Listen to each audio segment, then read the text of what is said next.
ആണ്. ഇൻകോ ടേം എന്താണ്, അതുപോലെ അതിൻ്റെ ഡയമെൻഷൻ എന്താണ്, നമ്പർ ഓഫ് പീസ് എന്താണ്, ഡിസ്ക്രിപ്ഷൻ എന്താണ്, HS കോഡ് എന്താണ്, ഇങ്ങനെ തുടങ്ങുന്ന കാര്യങ്ങൾ. അതായത് ഇനി ആ കൺസൈൻമെന്റിനെ കുറിച്ച് ആ ഒരു ഡോക്യുമെന്റ് കണ്ടു കഴിഞ്ഞാൽ വേറെ ആർക്കും ഒരു ഡൗട്ടും ഉണ്ടാവില്ല. അതെങ്ങനെയാ ഇതെങ്ങനെയാ എന്നൊന്നും ചോദിക്കേണ്ടി വരുന്നില്ല. ഇത് ആർക്ക് അയച്ചു കൊടുത്താലും അതിന്റെ ഫുൾ കാര്യങ്ങൾ അറിയാൻ സാധിക്കും. അപ്പോൾ അതാണ് നമ്മുടെ കൊമേഴ്ഷ്യൽ ഇൻവോയ്സ്. പിന്നെ പാക്കിംഗ് ലിസ്റ്റ്. പാക്കിംഗ് ലിസ്റ്റിനെ കുറിച്ച് കൂടുതൽ പറയുകയാണെങ്കിൽ അത് എന്തൊക്കെ മീഡിയമാണ് അവിടെ പാക്കിങ്ങിന് ഉപയോഗിച്ചേക്കുന്നത്, അതിൽ നമ്പർ ഓഫ് ലെയേഴ്സ് എത്രയാണ് വരുന്നത്, അതിന്റെ ഡയമെൻഷൻ എങ്ങനെയാണ് വരുന്നത്, ഓരോ പീസിലും എത്ര യൂണിറ്റ് വീതം സാധനങ്ങൾ വെച്ചിട്ടുണ്ട്, ഇങ്ങനെ തുടങ്ങുന്ന പാക്കിങ്ങുമായി ബന്ധപ്പെട്ട കാര്യങ്ങളാണ് പാക്കിംഗ് ലിസ്റ്റിൽ നമ്മൾ പ്രിപ്പയർ ചെയ്യുന്നത്. അതും ഓൾമോസ്റ്റ് മറ്റേ പ്രൊഫോമ ഇൻവോയ്സിന്റെ ആ ഒരു ഫോർമാറ്റ് തന്നെയാണ് ആ ഡോക്യുമെന്റും വരുന്നത്. ഓക്കെ. പിന്നെ വരുന്നത് bill of lading. Bill of lading എന്ന് പറയും സീലാണെങ്കിൽ, എയറിലാണെങ്കിൽ എയർവേ ബിൽ എന്ന് പറയും. മറ്റൊന്നല്ല, ഫ്രൈറ്റ് കാൽക്കുലേറ്റ് ചെയ്യുന്ന ഡോക്യുമെന്റ് ആണ്. ഫ്രൈറ്റ് എന്ന് പറഞ്ഞാൽ എന്താ? കടത്തുകൂലി. ഇത് ആരാ ചെയ്യുന്നത്? അത് ഫ്രൈറ്റ് ഫോർവേഡാണ് അത് പ്രിപ്പയർ ചെയ്യുക. അത് നമ്മുടെ കയ്യിലുള്ള, അത് നമ്മൾ ഉണ്ടാക്കേണ്ടതല്ല. ആദ്യത്തെ രണ്ടെണ്ണം പറഞ്ഞത് നമ്മൾ ഉണ്ടാക്കേണ്ടത്, എക്സ്പോർട്ട് ഉണ്ടാക്കേണ്ടത്. ഓക്കെ. അപ്പൊ ഇതിന് ഒരുപാട് കോപ്പീസും കാര്യങ്ങളൊക്കെ വരും. ഒരു ബയ്യർ കോപ്പി ഉണ്ട്, ഒരു കസ്റ്റംസ് കോപ്പി വരും, ഒരു ലൈനർ കോപ്പി വരും, ഒരു എക്സ്പോർട്ടർ കോപ്പി വരും, ഒരു പോർട്ടിലേക്കുള്ള കോപ്പി വരും, ഒരു ഏജന്റ് കോപ്പി വരും. അപ്പൊ അത്രയും അതിന്റെ കോപ്പീസ് എല്ലാത്തേക്കും ചെല്ലും. ഫ്രൈറ്റ് കാൽക്കുലേറ്റ് ചെയ്യുന്നതാണ്.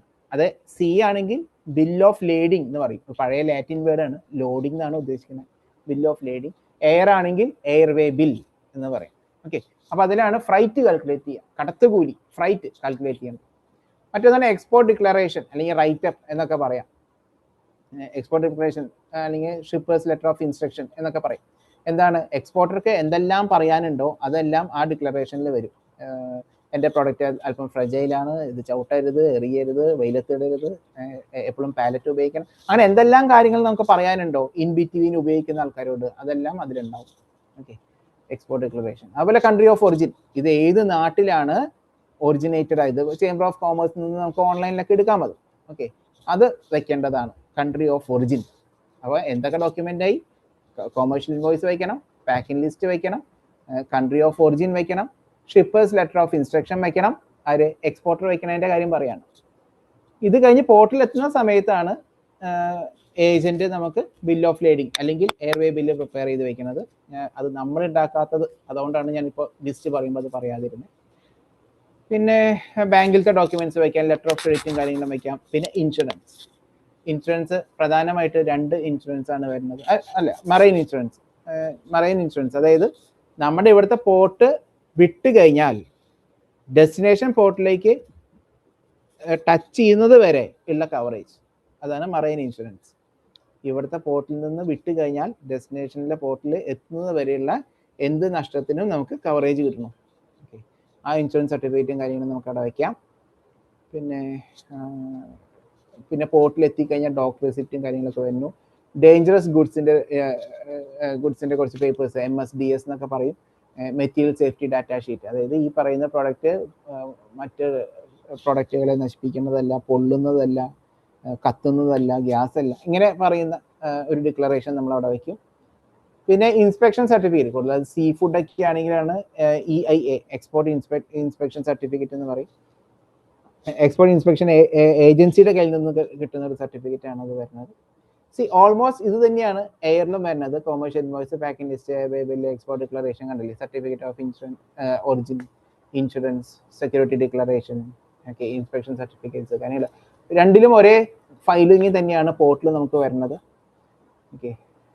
പിന്നെ സർട്ടിഫിക്കറ്റ് ഓഫ് ഒറിജിൻ്റെ ചെറിയൊരു ഫോർമാറ്റ് പ്രിന്റ് ഔട്ട് എടുക്കുന്ന സമയത്ത്.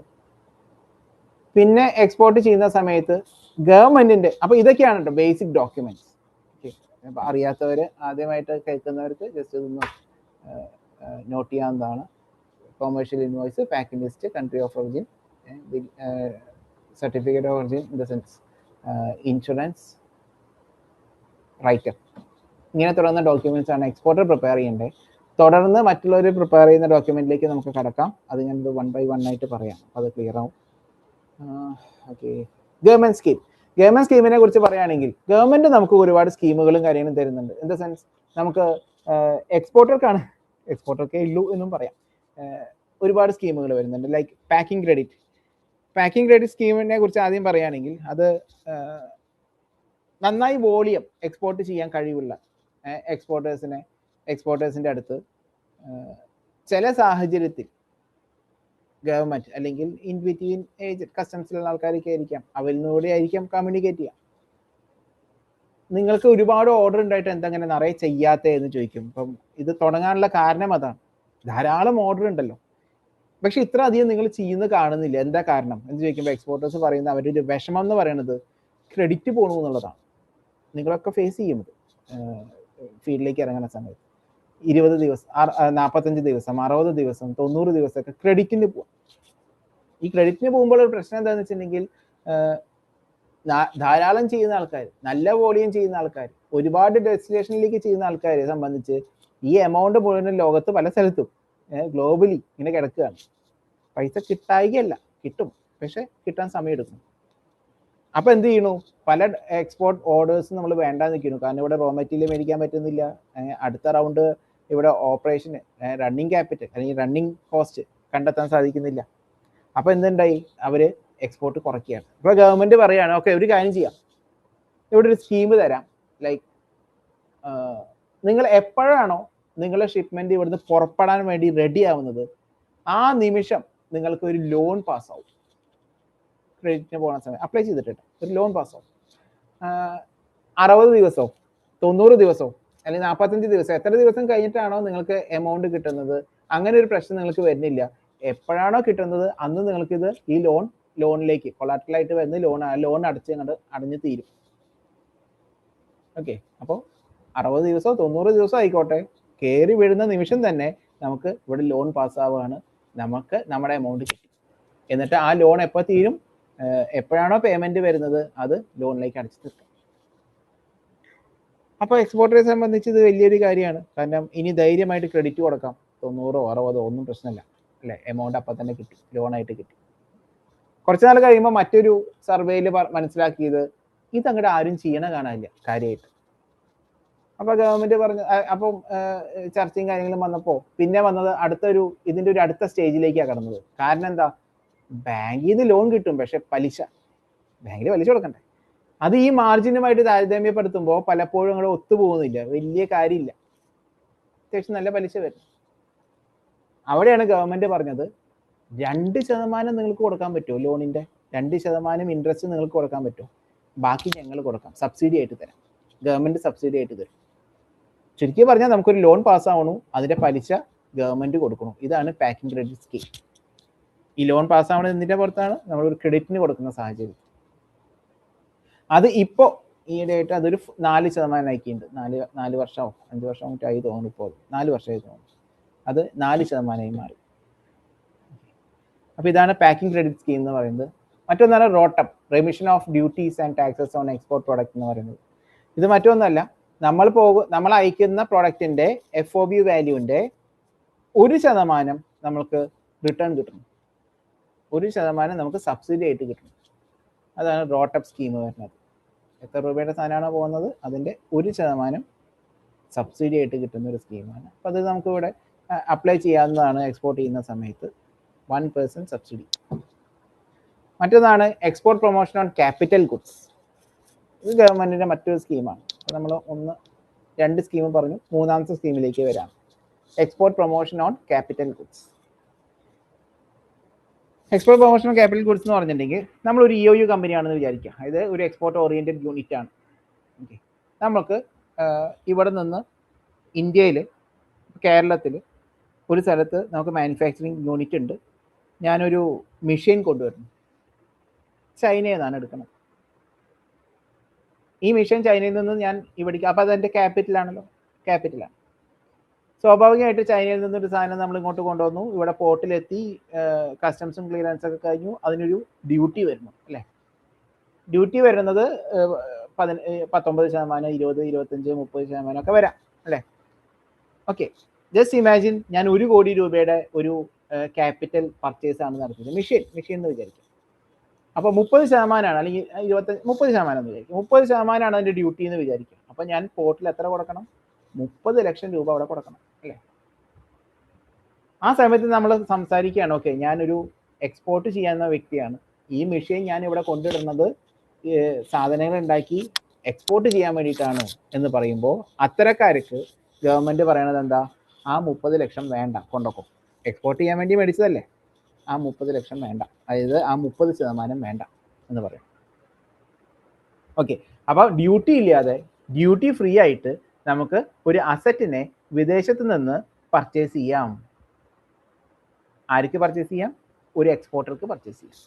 ഒരു എക്സ്പോർട്ട് ഓറിയന്റഡ് യൂണിറ്റ് ഒരു കമ്പനി ആണെങ്കിൽ അവർക്ക് പർച്ചേസ് ചെയ്യാം. പക്ഷേ ഗവൺമെൻറ് ഇവിടെ ഒരു ചെറിയൊരു പോളിസി വയ്ക്കുന്നുണ്ട്, ചെറിയൊരു റൂൾ ഉണ്ട് അവിടെ. അതായത് നമ്മളിപ്പോൾ എത്ര രൂപയാണോ ആ ഡ്യൂട്ടി ആയിട്ട് ലാഭിച്ചത്, ആ ലാഭിച്ചതിൻ്റെ 6 ടൈംസ് വരാൻ പോകുന്ന 6 വർഷത്തിനുള്ളിൽ നമ്മളൊന്ന് എക്സ്പോർട്ട് ചെയ്ത് കാണിച്ചു തുടങ്ങണം. അപ്പോൾ എത്ര രൂപയാണ് നമ്മൾ ഡ്യൂട്ടി ആയിട്ട് ലാഭിച്ചത്, അതിൻ്റെ 6 ഇരട്ടി വരാൻ പോകുന്ന 6 വർഷത്തിനുള്ളിൽ നമ്മൾ എക്സ്പോർട്ട് ചെയ്ത്, കാരണം എലിജിബിൾ ആയിട്ടുള്ള ഒരാൾക്ക് മതി ഈ ഡ്യൂട്ടി ഫ്രീ എന്ന് പറയുന്ന ഒരു ഓപ്ഷൻ എന്നതാണ് ഗവൺമെൻറ് പറയുന്നത്. ന്യായമായിട്ടുള്ളൊരു കാര്യം. ഇനി നമ്മളിപ്പോൾ ഒരു 6 ഇരട്ടി ചെയ്യാൻ പറ്റിയില്ല, 3 ഇരട്ടിയെ ചെയ്യാൻ പറ്റും, ഓക്കെ, ആ ഡിഫറൻസിൻ്റെ അടച്ചാൽ മതി, ഡിഫറൻസിൻ്റെ എമൗണ്ട് അടച്ചാൽ മതി.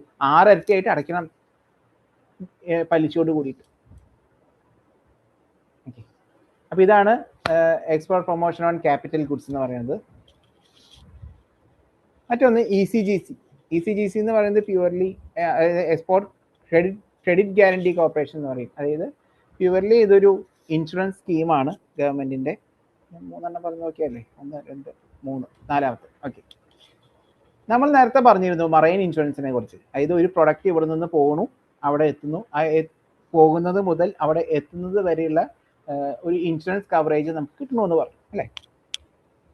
എത്തിക്കഴിഞ്ഞാൽ പിന്നെ കവറേജ് ഇല്ല. അതായത് അവിടുത്തെ പോർട്ടിൽ എത്തിയിട്ടാണ് നശിച്ചു പോയി, തീ കത്തിപ്പോയി എത്തി കഴിഞ്ഞാൽ പിന്നെ മറൈൻ ഇൻഷുറൻസ് നമുക്ക് കിട്ടില്ല. ECGC എന്ന് പറയുന്നത് അവിടെയല്ല, പോർട്ടിൽ എന്തെങ്കിലും സംഭവിച്ചത് തരാന്നുള്ളതല്ല, നമ്മൾ ക്രെഡിറ്റിനാണ് പോണത്. ഓക്കെ, എല്ലാം ഒരുമാതിരി എല്ലാ സാധനവും ക്രെഡിറ്റിനാണ് പോകുന്നത്, മാർക്കറ്റൊക്കെ അങ്ങനെ ആയില്ല, ക്രെഡിറ്റിനാണ് പോകുന്നത്. 60 ദിവസം ക്രെഡിറ്റ്. അപ്പം നമ്മുടെ ബയ്യർ വലിയ കുഴപ്പക്കാരനൊന്നുമല്ല, 60 ദിവസം ക്രെഡിറ്റ് മാത്രമേ ചോദിച്ചിട്ടുള്ളൂ, നമ്മൾ അവർക്ക് കൊടുത്തു. ഒരു 30 ദിവസം 40 ദിവസം വരെ അത്യാവശ്യം അയാളുടെ കോൺടാക്റ്റ് ഒക്കെ ഉണ്ടായിരുന്നു. ഓക്കെ, നമ്മുടെ പ്രൊഡക്റ്റ് ഒക്കെ അയാൾ അവിടെ നിന്ന് എടുത്തുകൊണ്ട് പോയിട്ടോ, പോർട്ടിൽ നിന്ന് എടുത്ത് അയാളുടെ പരിപാടി തുടങ്ങി, ബിസിനസ് തുടങ്ങി. ഒരു 40 ദിവസമൊക്കെ നമ്മളായിട്ട് കോൺടാക്ട് ചെയ്തു.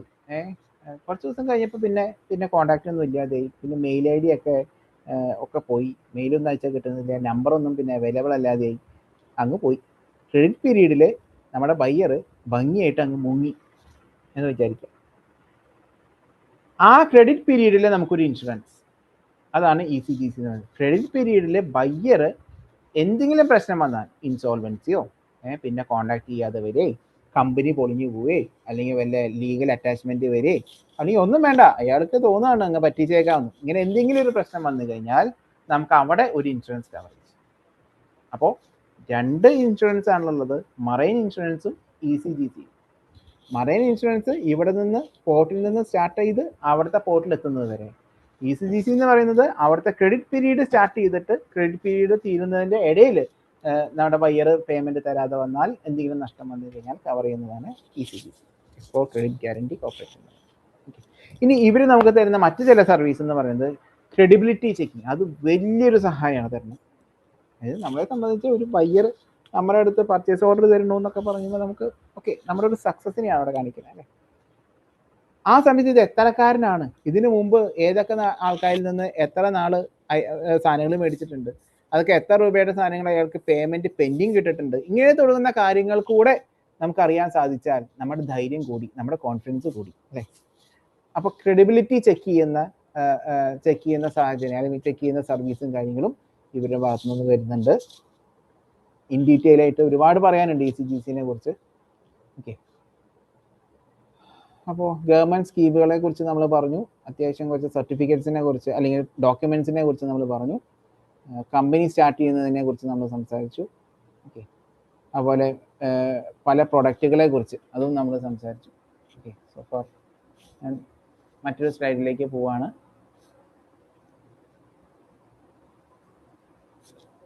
ഓരോന്നും ക്ലിയർ ആയി എന്ന് വിചാരിക്കുന്നു. അവസാനം എല്ലാം പറഞ്ഞതിന് ശേഷം നമുക്ക് ഇതിൻ്റെ ഡിസ്കഷനിലേക്ക് പോവാം. ഇനി ടേംസിനെ കുറിച്ച് പറയുകയാണെങ്കിൽ, ഇത് മറ്റൊരു ആംഗിളിലാണ്, മറ്റു ചില കാര്യങ്ങളാണ് നമ്മൾ സംസാരിച്ചുകൊണ്ടിരിക്കുന്നത്. ഇപ്പൊ പറഞ്ഞതിൽ നിന്ന് വ്യത്യസ്തമായിട്ട് ചില ടേംസിനെ കുറിച്ച്. ശരിക്കും പറഞ്ഞിട്ടുണ്ടെങ്കിൽ എക്സിം പ്രൊസീജിയർ പഠിക്കുക, എക്സ്പോർട്ടിനെ കുറിച്ച് പഠിക്കുക എന്ന് പറഞ്ഞാൽ സമയമെടുത്ത് ചെയ്യുകയാണെങ്കിൽ ഇതൊരു ലാംഗ്വേജ് പഠിച്ചൊരു ഫീലാണ് നമുക്ക് വരിക.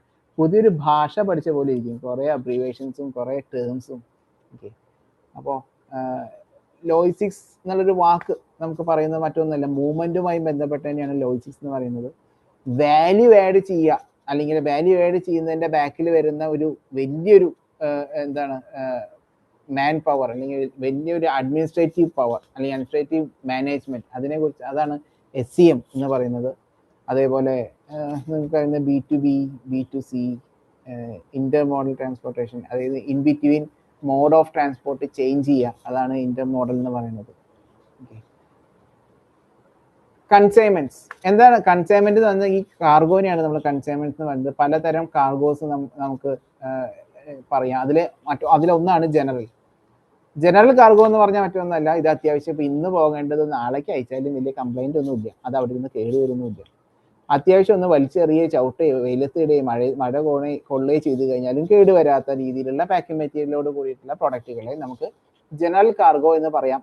എല്ലാത്തിനും അടച്ചു പറയുന്നതല്ല, എങ്കിലും പല പ്രൊഡക്റ്റുകൾ. കമ്പാരിറ്റീവ്ലി ഫ്രൈറ്റും കാര്യങ്ങളും കുറവാണ്, ഹാൻഡിൽ ചെയ്യാനുള്ള കോസ്റ്റ് കുറവാണ്, ജനറൽ വെയർഹൗസിൽ വെക്കാം, അതുകൊണ്ട് തന്നെ എക്സ്ട്രാ കെയറും കാര്യങ്ങളൊന്നും വെയർഹൗസിൽ നമുക്ക് വരുന്നില്ല. അങ്ങനെ കുറച്ച് ബെനിഫിറ്റുകൾ ഉള്ള ഒന്നാണ് ജനറൽ കാർഗോ എന്ന് പറയുന്നത്. ഓക്കെ, റിസ്ക് ഉണ്ട്, ടെൻഷനൊക്കെ ഉണ്ട് എല്ലാത്തിലും ആയാലും, പക്ഷെ കമ്പാരിറ്റീവ്ലി ജനറൽ കാർഗോ സെക്ടർ എന്ന് പറയുമ്പോൾ അല്പം കുറവാണെന്ന് നമുക്ക് പറയാം. ഓക്കെ, അങ്ങനെ ജനറൽ കാർഗോന്റെ ഒരു സെക്ടർ കടന്നു കഴിഞ്ഞാൽ പിന്നെ നമുക്ക് കാണാം ഫ്രോസൺ ഐറ്റംസ്. അപ്പോൾ അവിടെ ഫെസിലിറ്റിയും കാര്യങ്ങളും ആവശ്യമാണ്, റീഫറും കാര്യങ്ങളൊക്കെ ആവശ്യമായിട്ട് വരുന്ന സമയങ്ങളാണ്. മറ്റൊന്ന് റിവേഴ്സ് ലോജിസ്റ്റിക്സ് എന്ന് പറയുന്ന ഒരു സെക്ടർ, അതായത് തിരിച്ചു കൊണ്ടുപോകുക. അത് മിക്കതും ഒരു പാക്കിംഗ് മെറ്റീരിയൽ ആയിരിക്കാം. റിവേഴ്സ് ലോജിസ്റ്റിക്സ് എന്ന് പറയുന്നൊരു കാറ്റഗറി. അതുപോലെ ഡിസ്പോസൽ ലോജിസ്റ്റിക്സ് വരുന്നു, ഗാർമെന്റ്സ് വരുന്നു, പേഴ്സണൽ എഫക്ട്സ് വരുന്നു. പേഴ്സണൽ എഫക്ട്സ് ആയിട്ടും അത്യാവശ്യം ആൾക്കാർ കൊമേഴ്ഷ്യലൊക്കെ ചെയ്യുന്നുണ്ട്. സംഭവം ഇതാണ്, ഉപയോഗിച്ചുകൊണ്ടിരിക്കുന്ന പ്രൊഡക്റ്റ് ആണ് എന്നും പറഞ്ഞുകൊണ്ടായിരിക്കും. അപ്പോൾ അവിടെ എക്സ്പോർട്ടും ഇമ്പോർട്ടും സെയിം ആയിരിക്കും. കാരണം ഞാൻ ഉപയോഗിച്ചുകൊണ്ടിരിക്കുന്ന സാധനം നാട്ടിലേക്ക് പോയപ്പോൾ ഞാൻ പോയിട്ട് ക്ലിയർ ചെയ്തെടുക്കും, അല്ലേ? എല്ലാം ഞാൻ തന്നെ, അയക്കുന്നതും ഞാൻ തന്നെ, റിസീവ് ചെയ്യുന്നതും ഞാൻ തന്നെ. ഇങ്ങനെ കാറ്റഗറീസ് കാർഗോ വരുന്നുണ്ട്. കൺസോൾഡ് ഫ്രൈറ്റ്, കൺസോൾ ചെയ്ത് അയക്കുക എന്ന് പറയണം. ഇപ്പോൾ ഞാനിങ്ങനെ പറഞ്ഞു വന്നപ്പോൾ അത് ഫാസ്റ്റ് ആയിട്ട് പറഞ്ഞാൽ നമ്മളങ്ങനെ റിലവൻസ് ഇത്തിരി കുറവാണ്. കൺസോളിനെ കുറിച്ച് പറയുകയാണെങ്കിൽ നമ്മൾക്കിത് അറിഞ്ഞിരിക്കേണ്ട ഒന്നാണ്, വേണമെങ്കിൽ ഇമ്പോർട്ടൻ്റ് ആയിട്ടുള്ള ഒരു കാര്യം എന്ന് പറയാം. നമുക്ക് സാമ്പത്തിക നേട്ടം കിട്ടുന്ന ഒരു കാര്യമാണ് കൺസോൾ ചെയ്ത് അയക്കാൻ സാധിക്കും. സാഹചര്യം വന്നാൽ മാത്രം, സാഹചര്യം ഉണ്ടാവുകയാണെങ്കിൽ. ഓക്കെ, എപ്പോഴും കിട്ടിയെന്ന് വരില്ല. സംഭവം ഇത്രയേ ഉള്ളൂ, വോളിയം കൂടുമ്പോൾ ഫ്രൈറ്റ് കുറയും. നമ്മൾ അയക്കുന്ന കാർഗോന്റെ വോളിയം കൂടുമ്പോൾ കടത്തുകൂലി, ഫ്രൈറ്റ് നേരത്തെ പറഞ്ഞു, അത് കുറയും. ലൈനേഴ്സ് എല്ലാവരും അതെയാ, അങ്ങനെയാണ്. കൂടുതൽ വോളിയം വരുമ്പോൾ കുറച്ചിട്ട്. അപ്പം നമ്മുടെ വോളിയം എങ്ങനെ കൂടും? നമുക്കിപ്പോൾ ഒരു 300 കിലോ ഉള്ളൂ നമ്മുടെ പ്രൊഡക്റ്റ്. അപ്പം ലൈനേഴ്സ് പൊതുവേ ഒരു 1000 കിലോന് താഴെയുള്ള ആൾക്കാർക്കൊക്കെ പരിഗണന, അതായത് ഫ്രൈറ്റ് കുറച്ച് കൊടുക്കുക, അത് കുറവാണ്. മിനിമം ഒരു 1000 കിലോങ്കിലും ഉള്ള ആൾക്കാരെയാണ് പിന്നീട് കൺസിഡർ ചെയ്ത് തുടങ്ങുക, ശ്രദ്ധിക്കുക തന്നെ ചെയ്യാം. അപ്പം 1000 കിലോന് താഴെയുള്ള ഒരാളെ സംബന്ധിച്ച് മിനിമം ഒരു സ്പെഷ്യൽ റേറ്റോ കാര്യങ്ങളോ, ഞാൻ പറയുന്നത് ഫ്രൈറ്റിന്റെ കാര്യത്തിലാണ്, സ്പെഷ്യൽ റേറ്റോ കാര്യങ്ങളോ കിട്ടണമെങ്കിൽ അയാൾക്കൊന്ന് വോളിയം, അയാളുടെ വെയിറ്റ് ഒന്ന് കൂടുതൽ ഉണ്ടായിരിക്കണം. അപ്പൊ എന്ത് ചെയ്യാം? ഏജന്റ് ഇവിടെ നമ്മളെ സഹായിക്കും. ഏജന്റ് എന്ത് ചെയ്യും? 3-4 പേരുടെ shipment same date same destination through same agent അയാൾക്ക് ഉണ്ടെങ്കിൽ ഈ പറയുന്ന എല്ലാവരുടെയും കാർഗോ ഒറ്റ ഡോക്യുമെന്റ് ആയിട്ട് അയക്കണം. ഇവിടെ A ഉണ്ട്, B ഉണ്ട്, C ഉണ്ട്. 3 പേരും പരസ്പരം പരിചയമൊന്നും ഉണ്ടാവില്ല. പാക്കിംഗ് മെറ്റീരിയൽ വേറെ ആയിരിക്കാം, പ്രൊഡക്റ്റുകൾ വേറെ ആയിരിക്കാം, എന്തോ ആയിക്കോട്ടെ. ഒരേ ഡെസ്റ്റിനേഷനിലേക്ക് ഒരേ ഏജന്റ് വഴി, ഒരേ ദിവസം, ഒരേ മോഡ് ഓഫ് ട്രാൻസ്പോർട്ട് വഴി, ഒരേ പോർട്ടിൽ നിന്ന് പോവുകയാണെങ്കിൽ ഇതൊക്കെ ഒത്തു വരണേ. അങ്ങനെ വന്നു കഴിഞ്ഞാൽ എന്ത് ചെയ്യും? ഏജന്റ് പറയും, ഒരു കാര്യം ചെയ്യും, നിങ്ങളുടെ 3 പേരും ഷിപ്മെന്റ് എനിക്ക് താ. ഏജന്റ് എന്ന് പറയുന്നത് നമ്മുടെ എല്ലാ കാര്യങ്ങളും ചെയ്തു തരുന്ന ആളാണ് ഏജന്റ്. പോർട്ടിലത്തെ കസ്റ്റംസ് വർക്കും പോർട്ടിലത്തെ വർക്കും മറ്റേ എന്താ പറയുക, എല്ലാ ഡോക്യുമെന്റേഷനും കാര്യങ്ങളും ചെയ്തു തരുന്ന ആൾ. അയാൾ പറയാണ്, നിങ്ങൾ 3 പേരും എനിക്ക് താക്കാക്കും, ഞാൻ എക്സ്പോർട്ടായിട്ട് നിൽക്കാം. അപ്പോൾ നിങ്ങൾക്ക് നിങ്ങളുടെ 200 കിലോ 600 കിലോ 400 കിലോ എല്ലാം ചേർത്തിട്ട് 1000 ആയി, അല്ലേ? അപ്പോൾ നമുക്ക് എന്തെങ്കിലും സ്പെഷ്യൽ റേറ്റിനുള്ള ചാൻസ് കൂടി.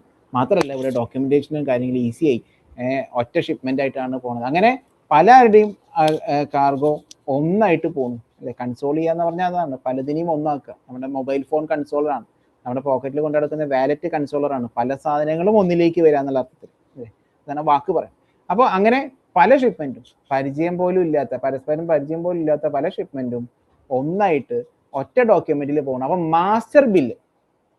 മാസ്റ്റർ ബില്ല് എപ്പോഴും ഏജന്റ് ആയിരിക്കും, എക്സ്പോർട്ടർ ആയിട്ട് അയാളുടെ പേരിലായിരിക്കും വരിക. ഇനി ഇത് ആര് സ്വീകരിക്കും?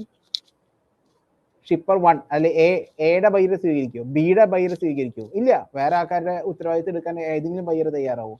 ആരും സ്വീകരിക്കണ്ട. ഇതേ ഏജന്റിന് അവിടെ ഒരു ഏജന്റ് ആയിട്ട് ടൈപ്പ് ഉണ്ടാവും ആ ഡെസ്റ്റിനേഷനിൽ, അയാളായിരിക്കും ഇമ്പോർട്ടർ ആയിട്ട് വരുന്നത്.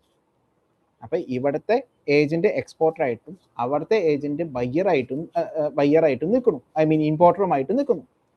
ഇവർ തമ്മിലാണ് മാസ്റ്റർ ബില്ല് വരുന്നത്. എല്ലാ ഡോക്യുമെന്റ്സും വരുന്നത് ഇവർ പേരില്ല.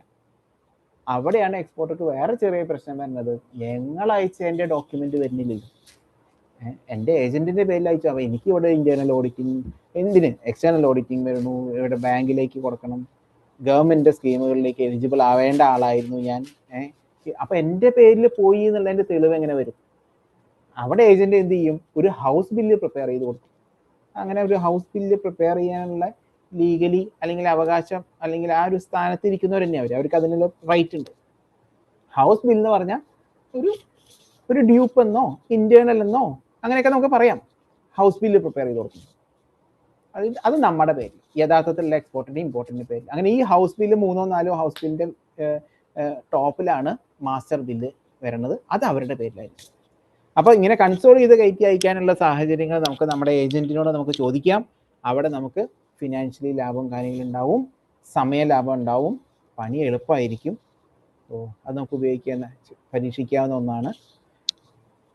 പിന്നെ നമ്മൾ നേരത്തെ പറഞ്ഞുകൊണ്ടിരുന്നത് എന്താ, ജനറൽ കാർഗോനെ കുറിച്ചാണ്. പല സെക്ടറിലുള്ള ജനറൽ കാർഗോ ഉണ്ട്, നമുക്ക് വലിയ പണികളും കമ്പാരിറ്റീവ്ലി നമുക്ക് വലിയ പണിയും കാര്യങ്ങളൊന്നും ഇല്ല നമ്മൾ പറഞ്ഞു.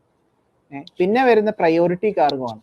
ഇതിന്റെ പലതും കൊമേഴ്ഷ്യലി അല്ലെങ്കിൽ നമ്മൾ അറിഞ്ഞിരിക്കേണ്ടതൊന്നല്ല, എങ്കിലും diplomatic cargo, government to government ആണെങ്കിൽ അത് പ്രയോറിറ്റി കാർഗോ ലിസ്റ്റിൽ വരും. ലൈനേഴ്സിന്റെ പാർട്സ് വരുന്നു, അതുപോലെ ന്യൂസ് പേപ്പർ. പിന്നെ ഓൺലൈനിലായി ഡേഞ്ചറസ് കാർഗോ.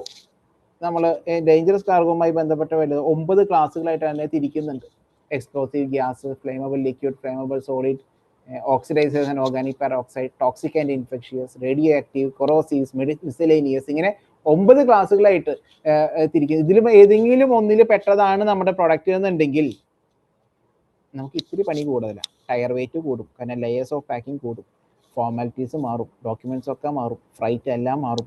അപ്പോൾ ഡേഞ്ചറസ് ഗുഡ്സിന്റെ കീഴിൽ വരുന്ന ഒരു പ്രൊഡക്റ്റ് അല്ല എന്ന് വേണമെങ്കിൽ നമുക്ക് അങ്ങനെ ഒരു സ്പേസ് ഉണ്ടെങ്കിൽ, സാഹചര്യം ഉണ്ടെങ്കിൽ ഉറപ്പ് വരുത്താവുന്നതാണ്. അങ്ങനത്തെ പ്രൊഡക്റ്റ് കയറ്റി വിടുമ്പോൾ ആ പറയുന്ന ഫോർമാലിറ്റീസും കാര്യങ്ങളും നമുക്ക് വരില്ല. ഓക്കെ, ഇനി അത് ചെയ്യരുത്, ചെയ്യുന്നില്ല എന്നൊന്നല്ല പറയണം. അത് ചെയ്യുന്നവരുണ്ട്, ആ ഫോർമാലിറ്റി ഫേസ് ചെയ്ത് പോകണമെന്ന് മാത്രം. ഓക്കെ, ഒരുപാട് കാർഗോ ഡേഞ്ചറസ് ഗുഡ്സിന്റെ കീഴിൽ വരുന്നത് പോകുന്നുണ്ട്, പ്രോഫിറ്റും ഉണ്ടാക്കാം, ഫോർമാലിറ്റീസ് മാറി എന്ന് മാത്രം. പിന്നെ ലൈവ് ആനിമൽസ് വരുന്നുണ്ട് പ്രയോറിറ്റി ലിസ്റ്റിൽ.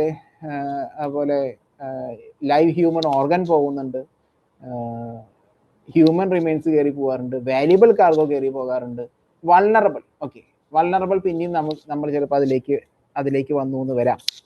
വൾണറബിൾ എന്ന് പറഞ്ഞാൽ എന്താ, ഈ ഗോൾഡ്, ഡയമണ്ട്, കറൻസി ഒക്കെ പോലെയുള്ള അത്ര വാല്യൂ ഉള്ളതല്ലെങ്കിലും ഒരുപക്ഷെ ആവാം, അല്ലാന്ന് തന്നെ പറയാം. വലിപ്പം കൊണ്ട് വളരെ ചെറുത്, പക്ഷെ വാല്യൂ കൊണ്ട് കൂടുതൽ അല്ലേ. ഒരു മൊബൈൽ ഫോൺ എന്ന് പറയുമ്പോൾ 6 ഇഞ്ചും 3 ഇഞ്ചും ഉള്ളൂ, പക്ഷെ അതിന്റെ വില എന്ന് പറയുന്നത് 50,000, 1 ലക്ഷം, 1.5 ലക്ഷം, 2 ലക്ഷമൊക്കെയാണ് അല്ലേ.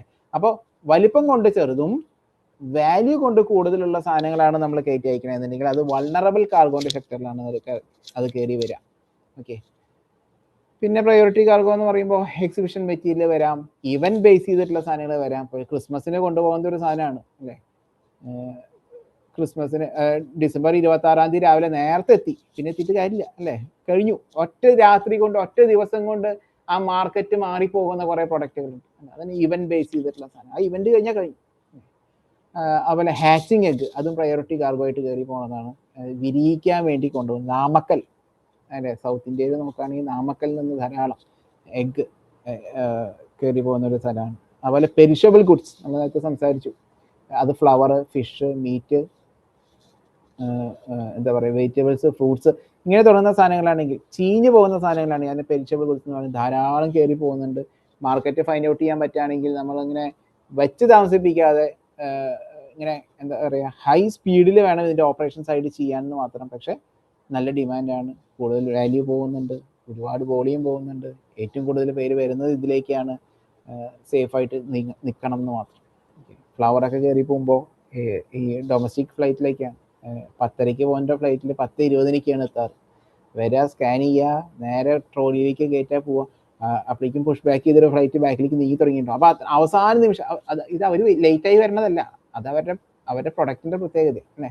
അത് വിരിഞ്ഞാൽ പോയി എന്ന് പറയുന്ന ഒരു സാഹചര്യമാണ്. ഇപ്പോൾ കോയമ്പത്തൂരിൽ നിന്നൊക്കെയാണ് കൊച്ചി പോർട്ടിൽ വഴി പോണത്. അപ്പം ചെറിയ സമയം കൊണ്ട് വേണം അവർക്കത് ബയ്യറുടെ കയ്യിലേക്ക് എത്തിക്കാനായിട്ട്. അപ്പം അതിനെയാണ് ലിഫോ കാറ്റഗറി എന്ന് പറയും. Last in first out procedure പറയുന്നത്. നിങ്ങൾ ലാസ്റ്റ് കൊണ്ടുവന്നാൽ മതി, ലാസ്റ്റ് ഇൻ ഫസ്റ്റ് ഔട്ട്, ആദ്യം തന്നെ കടത്തി തരാം എന്ന് പറയുന്ന കാറ്റഗറിയാണ് ലിഫോ. ഓക്കെ. പിന്നെ റോൾ ഇൻ റോൾ ഔട്ട് എന്ന് പറയുന്ന കാറ്റഗറി വരുന്നുണ്ട്. എന്താണ്, ഉരുട്ടി കയറ്റാം, ഉരുട്ടി ഇറക്കാം, അങ്ങനെ തുടങ്ങി. ഹെവി കാർഗോ വരുന്നുണ്ട്, ഒരുപാട് സൈസ്, ഓവർ സൈസ്ഡ് കാർഗോ, അതും ഒരു കാറ്റഗറിയാണ്. കൊറിയേഴ്സ് വരുന്നു. അപ്പം ഇങ്ങനെ ജസ്റ്റ് നമ്മൾ ചില കാറ്റഗറീനെ കുറിച്ചൊന്ന് അവെയർ ആകാൻ വേണ്ടി പറഞ്ഞു എന്ന് മാത്രം. സോ നമ്മൾ നേരത്തെ കുറേ ഡിമാൻഡുള്ള പ്രൊഡക്റ്റിനെ കുറിച്ച് പറഞ്ഞു, ചില കാറ്റഗറിയെ കുറിച്ച് സംസാരിച്ചു. മറ്റൊന്ന് ഇനി നമ്മൾ അറിഞ്ഞിരിക്കേണ്ട ഒരു കാര്യമാണ്, ഇമ്പോർട്ടൻ്റ് ആയിട്ടുള്ള ഒരു പോയിന്റ് എന്ന് തന്നെ പറയാം. അത് മറ്റൊന്നല്ല, പാർട്ടി പിരമിഡ് എന്ന് പറയും. അതായത് ആരൊക്കെ ഇൻവോൾവ് ആണ്. വിൽക്കുന്നവൻ, വാങ്ങുന്നവൻ, അത് നമുക്കറിയാം. വിൽക്കുന്ന ആൾ ഞാനും, വാങ്ങുന്ന ആൾ അപ്പുറത്ത് നിൽക്കുന്നുണ്ട്. Okay, fine. ഇതിൻ്റെ ഇടയിൽ കുറേ പേരുണ്ടല്ലോ. ഇതിപ്പം ബയ്യറെ നമ്മൾ നേരിട്ടല്ല കൊടുക്കണം അല്ലേ. ബയ്യർക്ക് നേരിട്ട് കൊടുക്കുന്ന സാഹചര്യമല്ല, വേറെ ഡെസ്റ്റിനേഷനിൽ ഇരിക്കുന്ന വ്യക്തിയാണ്. അപ്പോൾ ആ വേറെ ഡെസ്റ്റിനേഷനിലേക്ക് ഇരിക്കുന്ന ആൾക്ക് നമ്മൾ എങ്ങനെ സാധനങ്ങൾ എത്തിക്കും? അതിന് നമുക്ക് ഇൻ ബിറ്റ്വീൻ ഒരു ഏജന്റ് ഉണ്ടാവും അല്ലേ. ആ ഏജന്റിനെ നമുക്ക് ഇവിടെ തേർഡ് പാർട്ടി എന്ന് പറയും. ഈ തേർഡ് പാർട്ടി എന്ന് പറഞ്ഞാൽ ആരാ? അയാളെയാണ് CB എന്ന് പറയാം, കസ്റ്റംസ് ബ്രോക്കർ. അയാളെ തന്നെയാണ് ഫ്രൈറ്റ് ഫോർവേഡർ എന്ന് പറയുന്നത്. ബ്രോക്കർ എന്ന് പറയും, മീഡിയേറ്റർ എന്ന് പറയും, തേർഡ് പാർട്ടി എന്ന് പറയും.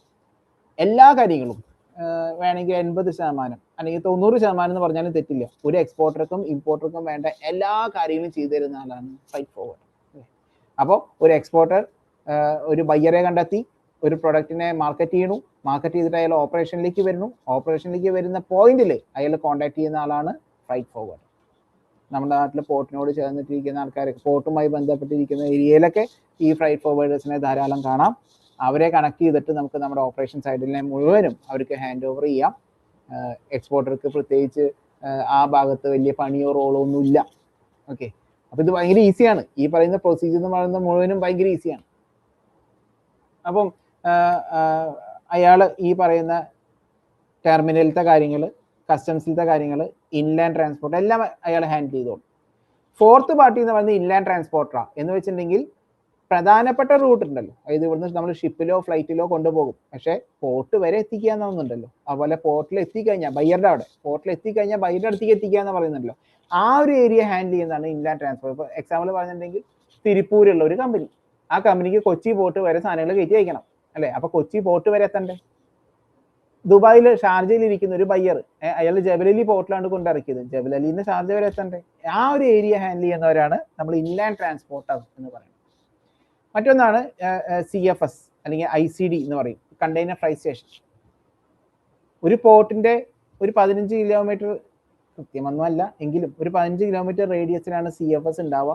അതുപോലെ അതിന്റെ പുറത്ത് ഒരു 500 കിലോമീറ്റർ റേഡിയസ് ICD വരുന്നുണ്ട്. എന്താ അവിടെ സംഭവിക്കുന്നതെന്ന് വെച്ചിട്ടുണ്ടെങ്കിൽ, നമ്മൾ സീ പോർട്ട് വഴി ഒരു കാർഗോ അയക്കുന്നുണ്ടെങ്കിൽ അത് നമ്മളൊരു CFSയിലേക്കാണ് അയക്കുക. ഞാനതിൽ വിഷ്വലി ഞാൻ കാണിച്ചു തരാം. അതിന് ശേഷം CFSയിലേക്കാണ് അയക്കുക. അവിടെ നിന്നാണ് നമ്മൾ കണ്ടെയ്നറിൽ സ്റ്റഫ് ചെയ്യണേ. അവിടെ വെച്ചാണ് കസ്റ്റംസ് വർക്കും കാര്യങ്ങളെല്ലാം കഴിയുന്നത്. എന്നിട്ടാണ് അത് സീ പോർട്ടിലേക്ക് പോവുക അല്ലേ. അപ്പോൾ CFS ആക്ട് ചെയ്യുന്നത് അങ്ങനെയായിട്ടാണ്. പിന്നെ ടെർമിനൽ, വെയർഹൗസ്, പോർട്ട്, അതിനൊക്കെ നമ്മളൊരു 5th പാർട്ടി എന്നുള്ള രീതിയിൽ അതിനെ കാണും. 6th പാർട്ടി എന്ന് പറയുന്നത് ബോർഡർ വെയർഹൗസ് ആണെങ്കിൽ, ബോർഡർ കാർഗോ ആണെങ്കിലത്തെ കാര്യം പറയാണ്, കസ്റ്റംസിന്റെ ഇൻവോൾവ്മെന്റ് വരുന്നു. 7th പാർട്ടി എന്നുള്ള രീതിയിൽ അവിടെ ലൈനേഴ്സ് വരുന്നു. അപ്പോൾ അവിടെ എക്സ്പോർട്ടേഴ്സ് വരുന്നു, ബയ്യർ വരുന്നു, ഏജന്റ് വന്നു, ഇൻലാൻഡ് ട്രാൻസ്പോർട്ടർ വന്നു, പോർട്ട് വന്നു. പോർട്ട് എന്ന് പറയുമ്പോൾ അതെല്ലാം ഒരു സ്ലാബിൽ വെച്ചു.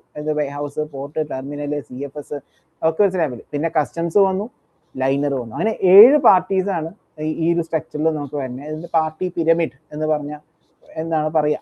ഓക്കെ, അപ്പോൾ സെല്ലർ, ബയ്യർ, സെല്ലറിനെ നമ്മൾ കൺസൈനർ എന്ന് പറയുന്നു, ബയ്യറിനെ നമ്മൾ കൺസൈനി എന്ന് പറഞ്ഞു, പിന്നെ ഏജന്റ് വരുന്നു. ഏജന്റ് 2 ലെഗാണ്. ആക്ച്വലി ഇത് എക്സ്പോർട്ടിനെ സംബന്ധിച്ച് അറിഞ്ഞിരിക്കാന്ന് മാത്രമേ ഉള്ളൂ. നമ്മളിപ്പോ കസ്റ്റംസ് ബ്രോക്കറിന്റെ അടുത്ത് പോയാലും അവർ കാര്യങ്ങൾ ചെയ്തു തരും, ഫ്രൈറ്റ് ഫോർഡിന്റെ അടുത്ത് പോയാലും കാര്യങ്ങൾ ചെയ്തു തരും.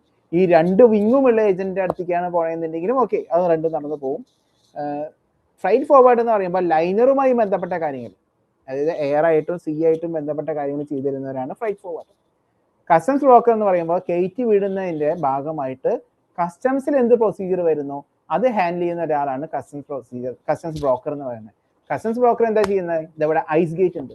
ഐസ് ഗേറ്റിൽ ഇത് ഓപ്പൺ ചെയ്ത് ഐസ് ഗേറ്റ് വഴി ഷിപ്മെന്റിന്റെ ഡീറ്റെയിൽസ് നമ്മൾ നേരത്തെ അയച്ചു കൊടുത്ത കൊമേഴ്ഷ്യൽ ഇൻവോയ്സിന്റെ ഡീറ്റെയിൽ വെച്ചിട്ട് ഷിപ്പിംഗ് ബില്ല് പ്രിപ്പയർ ചെയ്യും.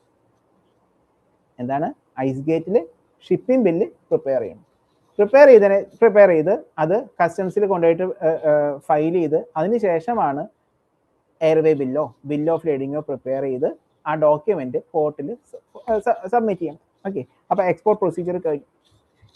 എന്താണ്? ഷിപ്മെന്റ് അവിടെ പോർട്ടിലെത്തണു, അവിടെ വെച്ചിട്ട് ഏജന്റ് ഷിപ്പിംഗ് ബില്ല് പ്രിപ്പയർ ചെയ്യണു, കസ്റ്റംസിൽ ഫയൽ ചെയ്തതിനു ശേഷം പോർട്ടിലേക്ക് ഹാൻഡ് ഓവർ ചെയ്ത് അത് പിന്നെ ലൈനർ ഏറ്റെടുത്തു. ലൈനർ അത് പിന്നെ മറ്റേ കാർഗോ മാനിഫെസ്റ്റ് കാര്യങ്ങളൊക്കെ ഉണ്ടാക്കി, ലിസ്റ്റ് ഉണ്ടാക്കി, പിന്നെ ഫ്ലൈറ്റ് വരുന്ന സമയത്ത് ലോഡ് ചെയ്യാണ്. ഓക്കെ, ഇനി സിയുടെ കാര്യമാണെങ്കിൽ അത് കണ്ടെയ്നർ ഫ്രൈറ്റ് സ്റ്റേഷനിൽ വെച്ചിട്ടായിരിക്കും നടക്കുന്നുണ്ടാവുക. കണ്ടെയ്നർ ഫ്രൈറ്റ് സ്റ്റേഷനിൽ വെച്ചിട്ട് ഈ പറയുന്ന ഷിപ്പിംഗ് ബില്ലും കാര്യങ്ങളെല്ലാം നമ്മൾ പ്രിപ്പയർ ചെയ്യുന്നു. അത് ഏജന്റിന്റെ ഓഫീസിൽ വെച്ചിട്ട് ഷിപ്പ് ആണ് ചെയ്യുക. എന്നിട്ട് അയാളെ ഫയലുമായിട്ട് അങ്ങോട്ടേക്ക് വരും, കസ്റ്റംസിൽ ചെല്ലും, അവർ വന്നൊന്ന് വെരിഫൈ ചെയ്യും. അവർ എക്സാമിനർ ഉണ്ട്, എക്സാമിനർ വന്നിട്ട് പറയും ഇതൊരെണ്ണം പൊട്ടിച്ച് ഒന്ന് തുറന്നു നോക്കട്ടെ എന്ന് പറയും. നമ്മൾ ഒരെണ്ണം അവർ പറയുന്ന ഒരു ബോക്സ് ഓപ്പൺ ചെയ്ത് കൊടുക്കും, അവരത് ഡോക്യുമെന്റ്സ് ആയിട്ട് അനലൈസ് ചെയ്യും. ഇനി ഇതെല്ലാം കഴിഞ്ഞ് പ്രോപ്പറായിട്ട് ആണ് എല്ലാം പോകുന്നതെന്നുണ്ടെങ്കിൽ നമുക്കൊരു അപ്രൈസർ ഓഫീസർ ഉണ്ടാവും, അയാളിലേക്ക് ഒരു റിപ്പോർട്ട് വയ്ക്കും. അപ്രൈസർ ഓഫീസർ നമുക്കൊരു സീല് വയ്ക്കും. ആ സീല് വയ്ക്കുന്നതോട് കൂടിയിട്ട് ഷിപ്പിംഗ് ബില്ല് പാസ്സാവാണ്. ഓക്കെ, അപ്പൊ ഇതാണ് എക്സ്പോർട്ടിൽ കസ്റ്റംസ് പ്രൊസീജിയർ. ആ സീലിന്റെ പേരാണ് ലിയോ, ലെറ്റ് എക്സ്പോർട്ട് ഓർഡർ. അതോട് കൂടിയിട്ട് ആ പ്രൊസീജിയർ കഴിഞ്ഞു. ഇനി ഇമ്പോർട്ടിലാണെങ്കിൽ ഇതേ കസ്റ്റംസ് ബ്രോക്കർ ഇതേ ഐസ് ഗേറ്റിൽ ഇമ്പോർട്ടിലാണെങ്കിൽ ബിൽ ഓഫ് എൻട്രി പ്രിപ്പയർ ചെയ്യും. ഈ ബിൽ ഓഫ് എൻട്രി പ്രിപ്പയർ ചെയ്തിട്ടും ഈ എക്സ്പോർട്ടിൽ ഷിപ്പിംഗ് ബില്ലിന്റെ കാര്യത്തിൽ പറഞ്ഞ അതേപോലെ തന്നെ പ്രൊസീജിയറിലൂടെ കടന്നുപോയി അതിന്റെ ഇടയിൽ ഡ്യൂട്ടി പേയ്മെന്റ് വരുന്നു. എക്സ്പോർട്ടിൽ ഡ്യൂട്ടി ഇല്ല, ഇമ്പോർട്ടിൽ ഡ്യൂട്ടി പേയ്മെന്റ് കാര്യങ്ങൾ വരുന്നു. ഡ്യൂട്ടി പേ ചെയ്തതിന് ശേഷം അവര് ഇതേ അപ്രൈസറുടെ അടുത്ത് തന്നു. ആ അപ്രൈസർ അവിടെ നിന്ന് നമുക്കൊരു നേരത്തെ എക്സ്പോർട്ടിൽ ലെറ്റ് എക്സ്പോർട്ട് ഓർഡർ എന്ന് പറയുന്ന ഒരു സീല് വെക്കുമ്പോഴാണ് പാസ്സായതെന്നുണ്ടെങ്കിൽ ബിൽ ഓഫ് എൻട്രിയിൽ RO റിലീസ് ഓർഡർ എന്ന് പറയുന്ന ഒരു സീല് തരുന്നതോട് കൂടിയിട്ട് അവിടെ ഇമ്പോർട്ടിന്റെ പ്രൊസീജിയർ കഴിഞ്ഞു പോരാണ്. ഓക്കെ, നമ്മൾ എക്സ്പോർട്ടിനെ കുറിച്ച് പറഞ്ഞുകൊണ്ടിരിക്കുന്നത് ഇടയിൽ ബിൽ ഓഫ് എൻട്രി പറഞ്ഞു എന്ന് മാത്രം. ഇതിനെ മിറർ ചെയ്യുക എന്ന് വേണമെങ്കിൽ പറയാം. ഇനി നമ്മൾ നേരത്തെ പറഞ്ഞു വന്നത് ഏജന്റിന്റെ കാര്യമാണ്. അപ്പൊ ഏജന്റിൽ 2 ലെഗാണുള്ളത്, ഒന്ന് കസ്റ്റംസ് ബ്രോക്കറും ഒന്ന് ഫ്രൈറ്റ് ഫോർവേഡറും. ഫ്രൈറ്റ് ഫോർവേഡ് നമ്മുടെ ലൈനറുമായി ബന്ധപ്പെട്ട കാര്യങ്ങൾ ചെയ്തു തരുമ്പോൾ കസ്റ്റംസ് ബ്രോക്കർ കസ്റ്റംസുമായി ബന്ധപ്പെട്ട കാര്യങ്ങൾ ചെയ്തു തരുന്നു. പിന്നെ അവർ നമുക്ക് ചെയ്തു തരുന്നത് ടെർമിനലിലത്തെ കാര്യങ്ങളാണ്. ടെർമിനലിന്റെ അകത്ത് വരുന്ന പ്രൊസീജിയറും കാര്യങ്ങളും, സ്റ്റാക്കിങ്ങും ടെർമിനൽ സ്റ്റോറേജ് പ്രോസസ്സിംഗ് ഫീ എന്ന് പറയും, TSP, അത് പേ ചെയ്യലും കാര്യങ്ങളും എല്ലാം വരുന്നതും എന്തൊക്കെ ടെർമിനലിൽ ഫോർമാലിറ്റീസ് വരുന്നുണ്ടോ അതെല്ലാം അവർ ഈ ഏജന്റ് ഹാൻഡിൽ ചെയ്ത് തരുന്നു. ഇൻലാൻഡ് ട്രാൻസ്പോർട്ട് അതും അവർ അറേഞ്ച് ചെയ്ത് തരുന്നു. നമ്മുടെ സ്ഥലത്ത് നിന്ന് പിക്ക് ചെയ്ത പോർട്ടിലേക്ക് എത്തിക്കുക എന്ന് പറയുന്ന ആ ഉത്തരവാദിത്വം അവർ ചെയ്തു തരുന്നു. അതുപോലെ ഹൗസിന്റെ അകത്ത് കാർട്ടിങ്ങും ഫോക്ക് ലിഫ്റ്റ് ഉപയോഗിക്കേണ്ടി വരുന്നു. ചിലപ്പോൾ അതൊന്നും വേണ്ട, മാനുവലി ലോഡ് ചെയ്ത് വെക്കും.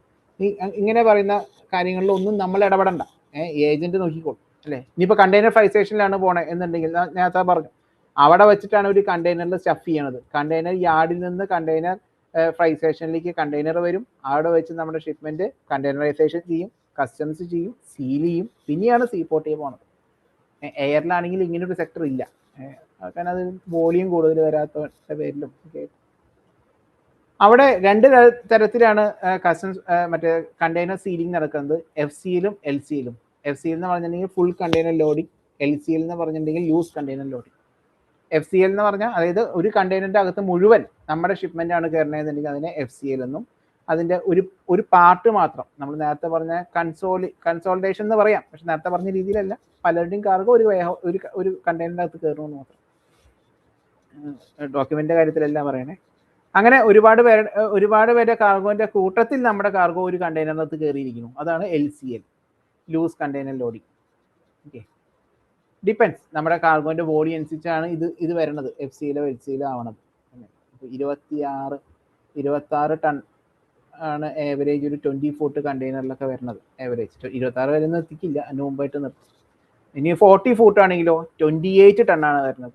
2 ടണ്ണിന്റെ വ്യത്യാസമാണ് ഇരട്ടി സൈസുള്ള കണ്ടെയ്നറിൽ വരുന്നത്. അതിന് കാരണം 40 ഫൂട്ട് വോളിയം കാർഗോ കൊണ്ടുപോകാനും 20 ഫൂട്ട് എന്ന് പറയുന്നത് ഈ പറയുന്ന ആക്ച്വൽ വെയിറ്റ് കാർഗോ കൊണ്ടുപോകാനായിട്ടാണ് ഉപയോഗിക്കുന്നത് എന്നതാണ്. അപ്പൊ അത്രയൊക്കെ വെയിറ്റും കാര്യങ്ങളും നമ്മുടെ പ്രോഡക്റ്റിന് ഉണ്ടെങ്കിൽ അത് FCL ആയിട്ടാണ് നമ്മൾ അയക്കുന്നത്. അപ്പോൾ കസ്റ്റംസ് ക്ലിയറൻസും കാര്യങ്ങളെല്ലാം ഈ പറയുന്ന പോർട്ടിൽ നടക്കണം. നടന്നതിന് ശേഷം ലൈനറിന്റെ പ്രൊസീജിയർ ചെയ്യണം. അപ്പോൾ കസ്റ്റംസ് പാസ്സാകുമ്പോഴാണ് ലൈനറിന്റെ പ്രൊസീജിയറും കാര്യങ്ങളൊക്കെ ഒന്ന് സീരിയസ് ആയിട്ട് തുടങ്ങണം. ലോഡ് കൺട്രോളിന് പെർമിഷൻ എടുക്കലും കാര്യങ്ങളും ഈ ഫ്രൈറ്റിന്റെ റേറ്റ് തരലും ഫൈനലൈസ് ചെയ്യലും ഒക്കെ നടക്കുന്ന ആ ഒരു പോയിന്റിൽ വെച്ചിട്ടാണ്. അപ്പോൾ പോർട്ട് വരണു, കസ്റ്റംസ് പ്രൊസീജിയർ തീരണു, അതിനുശേഷം ലൈനറിന്റെ പ്രൊസീജിയറിലേക്ക് വരണം. ഓക്കെ, ഇനി നമ്മൾ അറിഞ്ഞിരിക്കേണ്ട ഒരു പ്രധാനപ്പെട്ട ഒരു സാധനമാണ് വെയിറ്റിനെ കുറിച്ച്. കാര്യമായിട്ടൊന്നുമില്ല, ടയർ വെയിറ്റ്. നമ്മുടെ പാക്കിംഗ് മെറ്റീരിയലിന്റെ വെയിറ്റിനെയാണ് ടയർ വെയിറ്റ് എന്ന് പറയുന്നത്. ഈ പിക്ചറിൽ നിന്ന് നമുക്ക് ഒറ്റ കാഴ്ചയിൽ തന്നെ മനസ്സിലാവും എന്താ ഉദ്ദേശിക്കുന്നത്. പാക്കിംഗ് മെറ്റീരിയലിന്റെ വെയിറ്റ് അതാണ് ടയർ വെയിറ്റ്. നെറ്റ് വെയിറ്റ് നമ്മളുടെ കൊണ്ടുപോകുന്ന പ്രൊഡക്റ്റിന്റെ വെയിറ്റ്.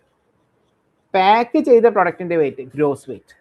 ഈ 3 വെയിറ്റ് നമ്മളൊന്ന് മനസ്സിലാക്കണം: tare weight, net weight, gross wait.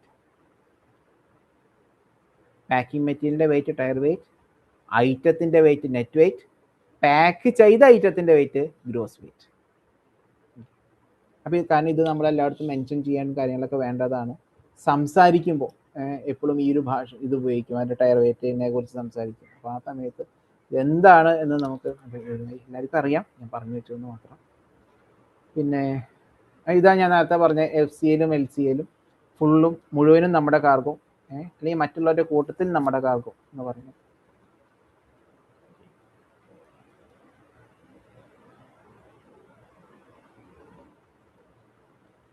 Discrepancy, നമ്മുടെ കാർഗോ എന്തെങ്കിലും കാരണവശാൽ ഡാമേജോ മിസ്സാവലോ തെഫ്റ്റോ കാര്യങ്ങളോ നടന്നു കഴിഞ്ഞിട്ടുണ്ടെങ്കിൽ അതിനെ പറയുന്ന പേരാണ് ഡിസ്ക്രിപ്പൻസി. അപ്പോൾ നമ്മളിവിടെ ഒരു CDR റിപ്പോർട്ട് ഉണ്ട്, കാർഗോ ഡിസ്ക്രിപ്പൻസി റിപ്പോർട്ട്. അതൊക്കെ പ്രിപ്പയർ ചെയ്ത് നമുക്ക് ഇതിൻ്റെ കോമ്പൻസേഷന് വേണ്ടിയിട്ട് ഫയൽ ചെയ്യാം. പറഞ്ഞു എന്ന് മാത്രം, ഇങ്ങനെയൊന്നും നമുക്ക് സംഭവിക്കാതിരിക്കട്ടെ. പക്ഷേ സംഭവിക്കുകയാണെങ്കിലും നമുക്ക് അവിടെ അതിനുള്ള പ്രൊസീജിയറും കാര്യങ്ങളൊക്കെ ഉണ്ട്. ഡിസ്ക്രിപ്പൻസി അതുപോലെ ഡെമറേജ്, നമ്മുടെ കയ്യിൽ നിന്ന് ബഡ്ജറ്റ് പൊളിയുന്ന ഒരു പോയിന്റാണ് ഡെമറേജ് എന്ന് വെച്ചിട്ടുണ്ടെങ്കിൽ കാർഗോ കൂടുതൽ നേരം വെയർഹൗസിൽ ഇരിക്കുമ്പോൾ വെയർഹൗസ് ചാർജ് കൂടുതൽ കൊടുക്കേണ്ടി വരും. പിക്ക് ചെയ്യുന്ന കാര്യത്തിൽ അല്ലെങ്കിൽ അവിടെ എന്തെങ്കിലും കാര്യത്തിൽ ബുക്കിങ്ങിൽ ഡിലേ വരെ കാര്യങ്ങൾ ചെയ്യുന്ന സമയത്ത് ടെർമിനലിൽ അത് അവിടെ വയ്ക്കുന്ന ആ ടെർമിനലിൻ്റെ സ്പേസ് നമ്മുടെ കാർഗോ ഉപയോഗിക്കുന്നതിന് ഒരു റെന്റ് ഉണ്ട്. TSP എന്നാണ് അതിനെ പറയുക, ടെർമിനൽ സ്റ്റോറേജ് പ്രോസസ്സിംഗ് ഫീ. അത് കൂടാതെ കൂടുതൽ നേരം ഇരുന്ന് കഴിഞ്ഞാൽ അതിനെ പറയുന്നതാണ് ഡെമറേജ്. കാർഗോ മാത്രം കൊണ്ടുപോകുന്ന ഫ്ലൈറ്റിനെ പറയുന്നതാണ് ഫ്രൈറ്റർ പറഞ്ഞു പോയിന്ന് മാത്രം. ഇനി ഒരു ഞാൻ ഇമ്പോർട്ടൻറ്റ് പോയിന്റുകളിലേക്ക് മാത്രം പോവാണ്. ഇനി ഒരു ഇമ്പോർട്ടൻ്റ് ആയിട്ടുള്ള കാര്യമാണ് ഇമ്പോർട്ട്. നിങ്ങൾക്ക് പലർക്കും അറിയുണ്ടാവും, ഇത് അറിയാത്തവർക്കായിട്ട് പറയാം. ഇമ്പോർട്ട് എന്താണ്? ഒരു ഇന്റർനാഷണൽ ബയ്യറുടെ അടുത്ത് നമ്മൾ ഒരിക്കലും വില പറയരുത്. അതായത് അതിൻ്റെ റേറ്റ് ഇത്രയാണ് അങ്ങനെ സംസാരിക്കുമ്പോൾ തന്നെ നമ്മുടെ വില പോയി. കാരണം അത് ഒരു പ്രൊഫഷണൽ ആയിട്ടുള്ള ടേം തന്നെ നമ്മൾ അവിടെ ഉപയോഗിക്കണം. ഉറപ്പായിട്ടും നമ്മൾ USDയിലാണ് അവരോട് സംസാരിക്കുക. ഓക്കെ, USDയിൽ സംസാരിക്കാവോ, INR സംസാരിക്കണ്ടേ, ഇതൊന്നല്ല ഞാൻ പറഞ്ഞു വരുന്നത്. നിങ്ങൾക്ക് ഏത് കറൻസിയിൽ വേണമെങ്കിൽ സംസാരിക്കാം. USDയിലാണ് പൊതുവെ സംസാരിക്കുക. നമ്മളിവിടെ ഉപയോഗിക്കുന്നത് ഇൻകോ ടേമിലാണ് റേറ്റ് പറയും. അതായത് അതിൻ്റെ FOB ഇതിൻ്റെ പ്രൊഡക്റ്റിന് നിങ്ങളുടെ പ്രൊഡക്റ്റ് കൊള്ളാം, ഇതിൻ്റെ വില എത്രയാണെന്ന് പറഞ്ഞാൽ അതിൻ്റെ FOB റേറ്റ് ഇത്രയാണ്, അതിൻ്റെ എക്സ്പെർട്സ് ഇത്രയാണ്, അങ്ങനെ നമ്മൾ സംസാരിക്കും. അല്ലെങ്കിൽ അതിൻ്റെ CNF അല്ലെങ്കിൽ CFR ഇത്രയാണ്, DDU ഇത്രയാണ്, ഇങ്ങനെയാണ് നമ്മൾ അവിടെ സംസാരിക്കുക. എന്താണ് എക്സ്പെർട്സ് എന്ന് പറഞ്ഞിട്ടുണ്ടെങ്കിൽ ഇപ്പോൾ ഈ പിക്ചറിൽ നിങ്ങൾക്ക് കാണാം, ഇതിൽ റെഡ് കളറിൽ കാണുന്നതെല്ലാം ബയ്യേഴ്സ് ഒബ്ലിഗേഷൻ, അതായത് ബയ്യറുടെ ചെലവിൽ കൊണ്ടുപോകുന്നത്. ഗ്രീൻ കളറിൽ കാണുന്നത് സെല്ലറുടെ ചെലവിൽ കയറി പോകുന്നത്. എന്ന് വെച്ചിട്ടുണ്ടെങ്കിൽ ഇപ്പൊ എക്സ്പെർട്സ് ഒന്ന് എക്സാമ്പിൾ ആയിട്ട് എടുത്ത് നോക്കാം, മുഴുവൻ റെഡ് കളറാണ് കാണുന്നത് അല്ലേ. എന്ന് വെച്ചിട്ടുണ്ടെങ്കിൽ മുഴുവൻ ബയ്യറാണ് എന്താണ് ബെയർ ചെയ്യണത്. എക്സ്പോർട്ടറുടെ വെയർഹൗസിൽ നിന്ന് മുഴുവൻ വരുന്ന അയാളുടെ വെയർഹൗസിൽ വരുന്ന മുഴുവൻ ചെലവും ബയ്യർ എടുത്തുകൊണ്ട് കൊണ്ടുപോകണയാണ് എക്സ്പെക്സ് എന്ന് പറയുന്നത്. FOB അല്ല ഗ്രീൻ കളർ എവിടെ വരെയാണ്? പോർട്ട് വരെ അല്ലേ, അതായത് പോർട്ട് ഓഫ് ഒറിജിൻ വരെ, POO എന്ന് പറയും. FOBയുടെ പോർട്ട് ഓഫ് ഒറിജിൻ വരെ കടത്തി ബയ്യറുടെ പോർട്ടിലേക്ക് എത്തിച്ചിട്ടില്ല, നമ്മുടെ പോർട്ടിൽ ഹാൻഡ് ഓവർ ചെയ്യുന്നത് വരെയുള്ള എല്ലാ ചെലവുകളും ആ പ്രൊഡക്റ്റിൽ കയറുമ്പോൾ അതിനെ FOB എന്ന് പറയും.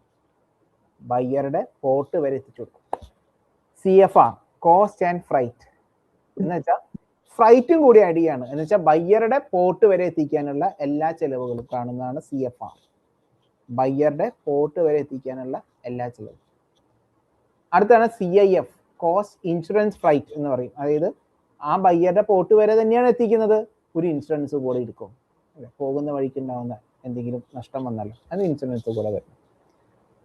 അടുത്തത് DDU ഡെലിവറി ഡ്യൂട്ടി അൺപെയ്ഡ് എന്ന് പറയും. അതായത് ബയ്യറുടെ ഡോറ് വരെ എത്തിക്കും, പക്ഷെ ഡ്യൂട്ടി അടയ്ക്കില്ല. ആര്? സെല്ലർ ഡ്യൂട്ടി അടയ്ക്കില്ല. ആ ഡ്യൂട്ടി ആരടയ്ക്കും? ബയ്യർ അടയ്ക്കും. അടുത്ത DDP ഡെലിവറി ഡ്യൂട്ടി പെയ്ഡ് എന്ന് വെച്ചാൽ ആ ഡ്യൂട്ടിയും കൂടെ സെല്ലർ പേ ചെയ്യാണ്. അയാളുടെ നാട്ടിലത്തെ ബയ്യറുടെ നാട്ടിലത്തെ ഡ്യൂട്ടി വരെ സെല്ലർ പേ ചെയ്തുകൊണ്ട് ബയ്യറുടെ ഡോറിലേക്ക് എത്തിക്കുന്നതിനാണ് DDP എന്ന് പറയുന്നത്. ഇനി ഇങ്ങനെ തുടങ്ങുന്ന ഒരു 10, 20, 22 തരം ഇൻകോട്ടേംസ് വരുന്നുണ്ട്. അതിൽ പ്രധാനപ്പെട്ടതും കൂടുതൽ ആൾക്കാർ ചെയ്യുന്നതുമായിട്ടുള്ളതിനെ മാത്രമാണ് പറഞ്ഞത്. CFRനും FOBക്കൊക്കെയാണ് റേറ്റ് പറയാം. അപ്പോൾ നമ്മളെ സംബന്ധിച്ച് ഒരു പർച്ചേസ് റിക്വസ്റ്റിൽ നമ്മൾ കാണിക്കേണ്ടത് നമ്മുടെ എമൗണ്ട് FOBയിൽ കാണിക്കുക, നമ്മുടെ പോർട്ട് വരെ എത്തിക്കുമ്പോൾ എത്രയാണെന്ന് കാണിക്കുക. ഇതാണ് നമ്മുടെ FOB റേറ്റ് വരുന്നത് എന്നൊക്കെ പറയുമ്പോൾ അതിന് അവിടെ അയാൾക്ക് മനസ്സിലാവും, ഓക്കെ ഈ ഭാഷ അറിയുന്ന ഒരു വ്യക്തിയാണ് സംസാരിക്കുന്നത് എന്ന് പറയുന്നൊരു സാധനം വരും. അപ്പോൾ ഇൻകോട്ടയം വിശദമായിട്ട് നിങ്ങൾ അറിഞ്ഞിരിക്കേണ്ട ഒന്നാണ്. ഒറ്റ കാര്യം എനിക്ക് ചെറിയ രീതിയിൽ ചുരുങ്ങിയ സമയം കൊണ്ട് പറയാനുള്ളൂ. റേറ്റ് പറയുമ്പോൾ എപ്പോഴും ഇൻകോട്ടേം വെച്ചുകൊണ്ട് പറയാം. ഓക്കെ, ഇതിൻ്റെ ഉള്ളിലുള്ള കാൽക്കുലേഷൻ കറക്റ്റ് ആവണം. നമ്മൾ പറഞ്ഞു, അത് കഴിഞ്ഞിട്ട് കാര്യത്തോട് അടുത്തപ്പോൾ റേറ്റ് മാറി, അങ്ങനത്തെ സംഭവത്തിലേക്ക് വരരുത്. കൃത്യമായിട്ട് സ്റ്റഡി ചെയ്തിട്ട് വേണം നമ്മൾ ഇതിൻ്റെ റേറ്റ് പറയാനായിട്ട്. നിങ്ങളുടെ പ്രോഡക്റ്റിനെ അടുത്തത് പറയുകയാണേ, നിങ്ങളുടെ പ്രോഡക്റ്റിന് എന്തെങ്കിലും വുഡുമായി ബന്ധപ്പെട്ട എന്തെങ്കിലും ഒരു സാധനം അതിൻ്റെ കൂടെ അറ്റാച്ച് ചെയ്ത് പോകുന്നുണ്ടെങ്കിൽ നമ്മൾ ഫ്യൂമിഗേഷൻ എടുക്കണം.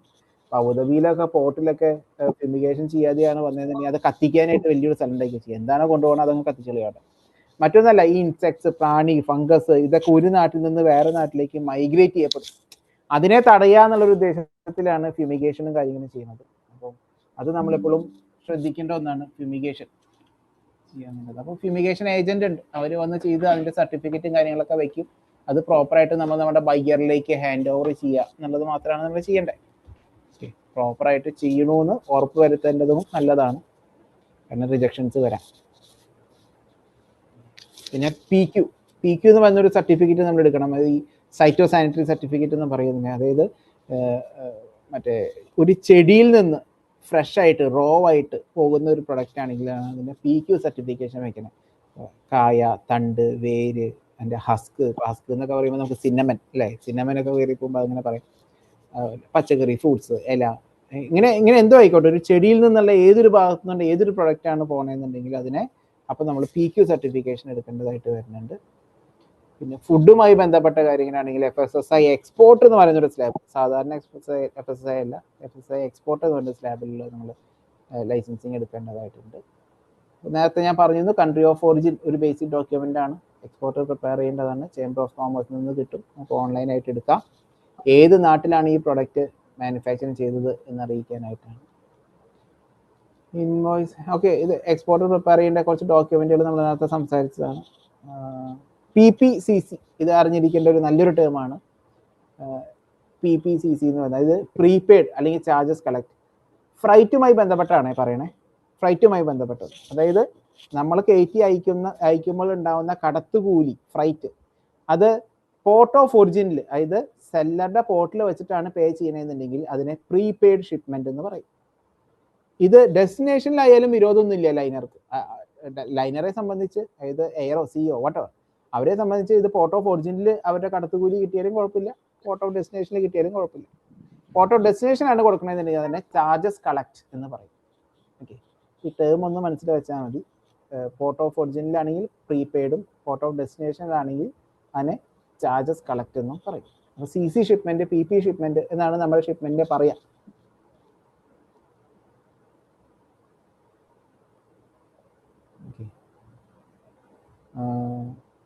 ടിൽറ്റ് വാച്ച്, നമ്മുടെ ഷിപ്മെന്റ് ഇപ്പോൾ ടിൽറ്റ് ചെയ്യാൻ പാടില്ലാത്തൊരു ഐറ്റം ആണ് എന്നുണ്ടെങ്കിൽ അവിടെ നമ്മൾ വെക്കേണ്ട ഒന്നാണ് ടിൽറ്റ് വാച്ച്.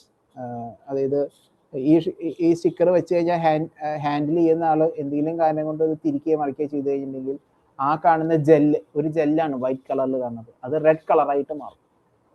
ഓക്കെ, അപ്പോൾ നമുക്ക് മനസ്സിലാകും. അപ്പോൾ ഇത് എന്തായി മാറും? ഡിസ്ക്രിപ്പൻസി ആയി എന്ന് വെച്ചിട്ടുണ്ടെങ്കിൽ ഡാമേജ് ഉള്ള പ്രൊഡക്റ്റ് ആയി മാറി. അപ്പോൾ അങ്ങനെ നമുക്ക് അവരുടെ അടുത്ത് നിന്ന് ഡിസ്ക്രിപ്പൻസി റിപ്പോർട്ടും കാര്യങ്ങളും നമുക്ക് മേടിക്കാവുന്നതാണ്.